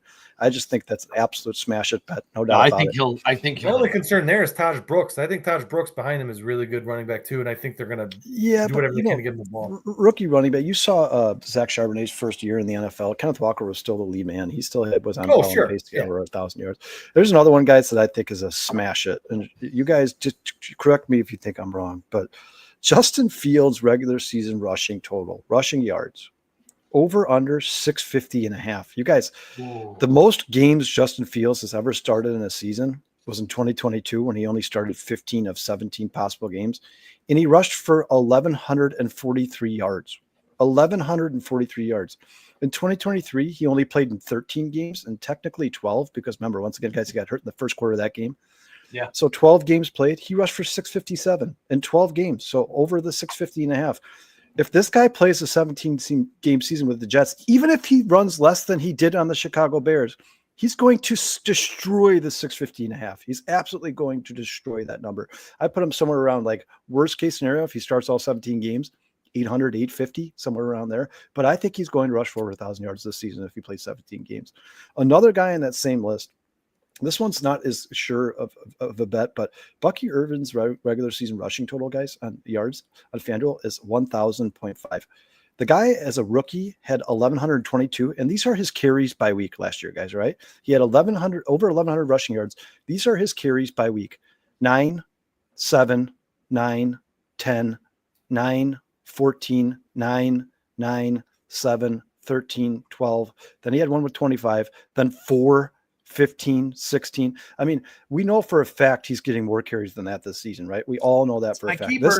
This guy is the real deal. Bucky Irving's going to be in the conversation for best running back in the NFL for a big chunk of his career.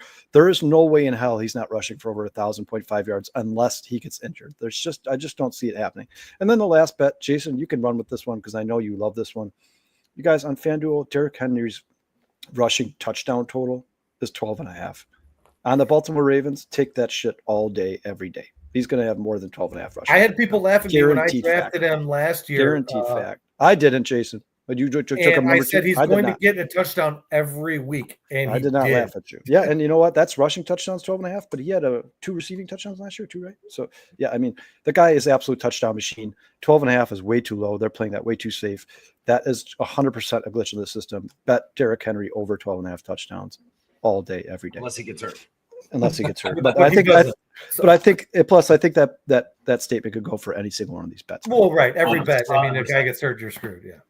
And Bucky Irvin's my keeper, so I hope he's over that 1,000. I mean, guys, 1,000.5 for a guy who looked like he had the potential to be the best running back in the NFL, and he had 9 carries, 5 carries, 7 carries, 9 carries, 5. Now it's going to be 14, 16, 18, 20, 14, 16, 18, 20. Like nobody's going to take away carries from him because he doesn't need that many touches to be that good. And Rashad White has proven he's a good pass catcher, but he's not a good running back. Right. He's not. He's averaged like 3.5 yards a carry his career. He's not a good running back. He's one of the most inefficient running backs in the league. You guys, with the amount of carries I just gave you guys, right? The amount of carries I just gave you week per week for Bucky Irving. If that goes up to say average 17 carries a game instead of 9, 7, 5, 9, 7, if it goes average 17 carries a game, would it shock you or blow your mind if Bucky Irving is the rushing leader in the NFL next year? No. The guy had almost 1,200 yard rushing, and he had half the carries as most of the starting running backs in the NFL. Yeah, he had 120 carries. I mean, they slowly integrated him into the offense. I don't hold that against them, but man, once he became a full-time player, that guy he almost guaranteed 100 yards rushing every single game. Almost guaranteed. I think Bucky Irving is a star.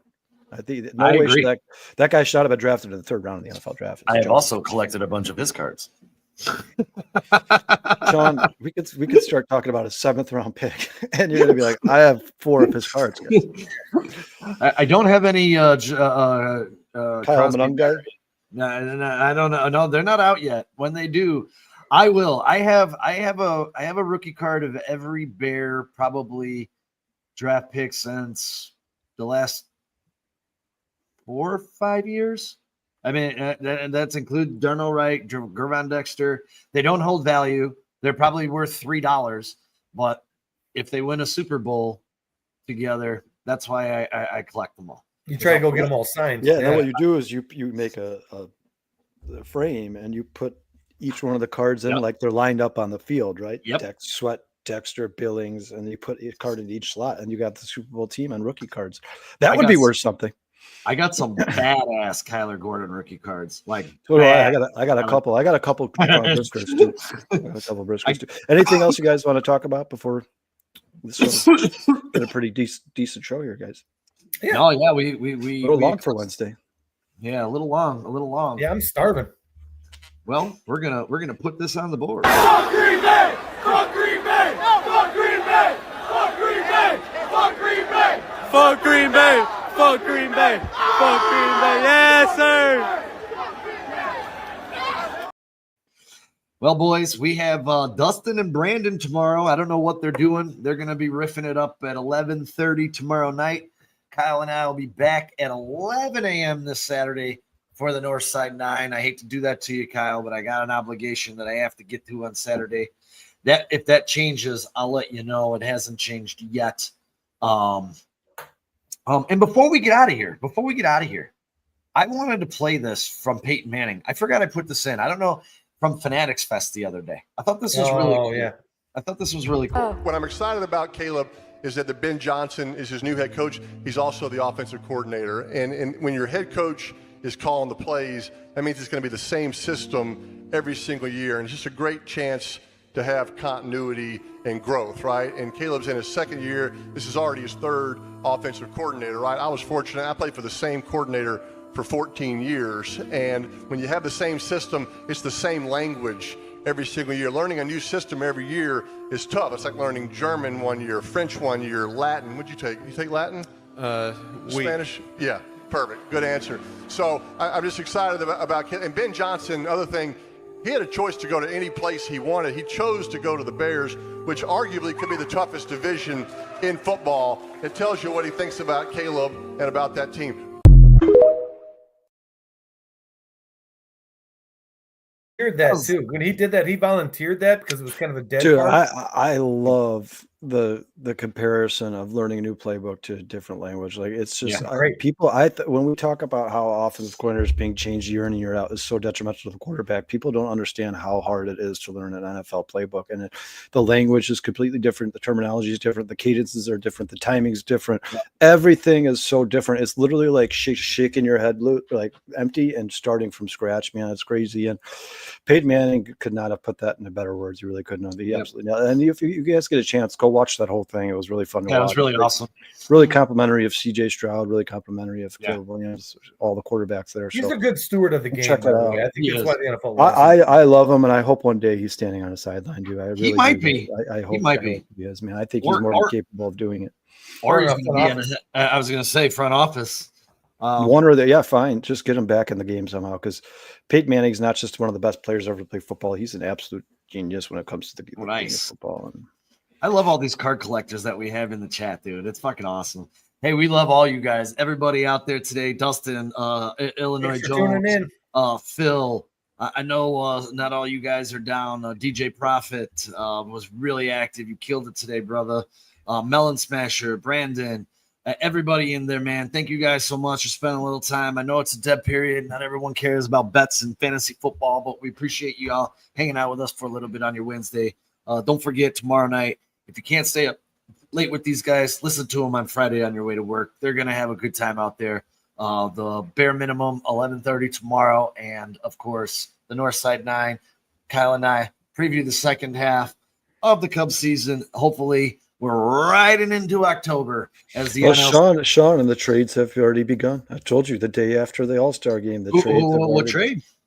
I didn't hear. Brian Reynolds on the Pirates got traded to, I forgot what, Bruce helped me out here. Yeah, he got traded, so they've already begun, man. He came out. Jed Hoyer came out and said the All-Star game is where these GMs meet and they start talking about trade potential. So it's already began, and it's going to start to snowball here in a minute. I think the Cubs could have a pitcher by the time we talk on Saturday. I hope so. I do. But until then, y'all, we love y'all. Appreciate y'all. Bear down, everybody.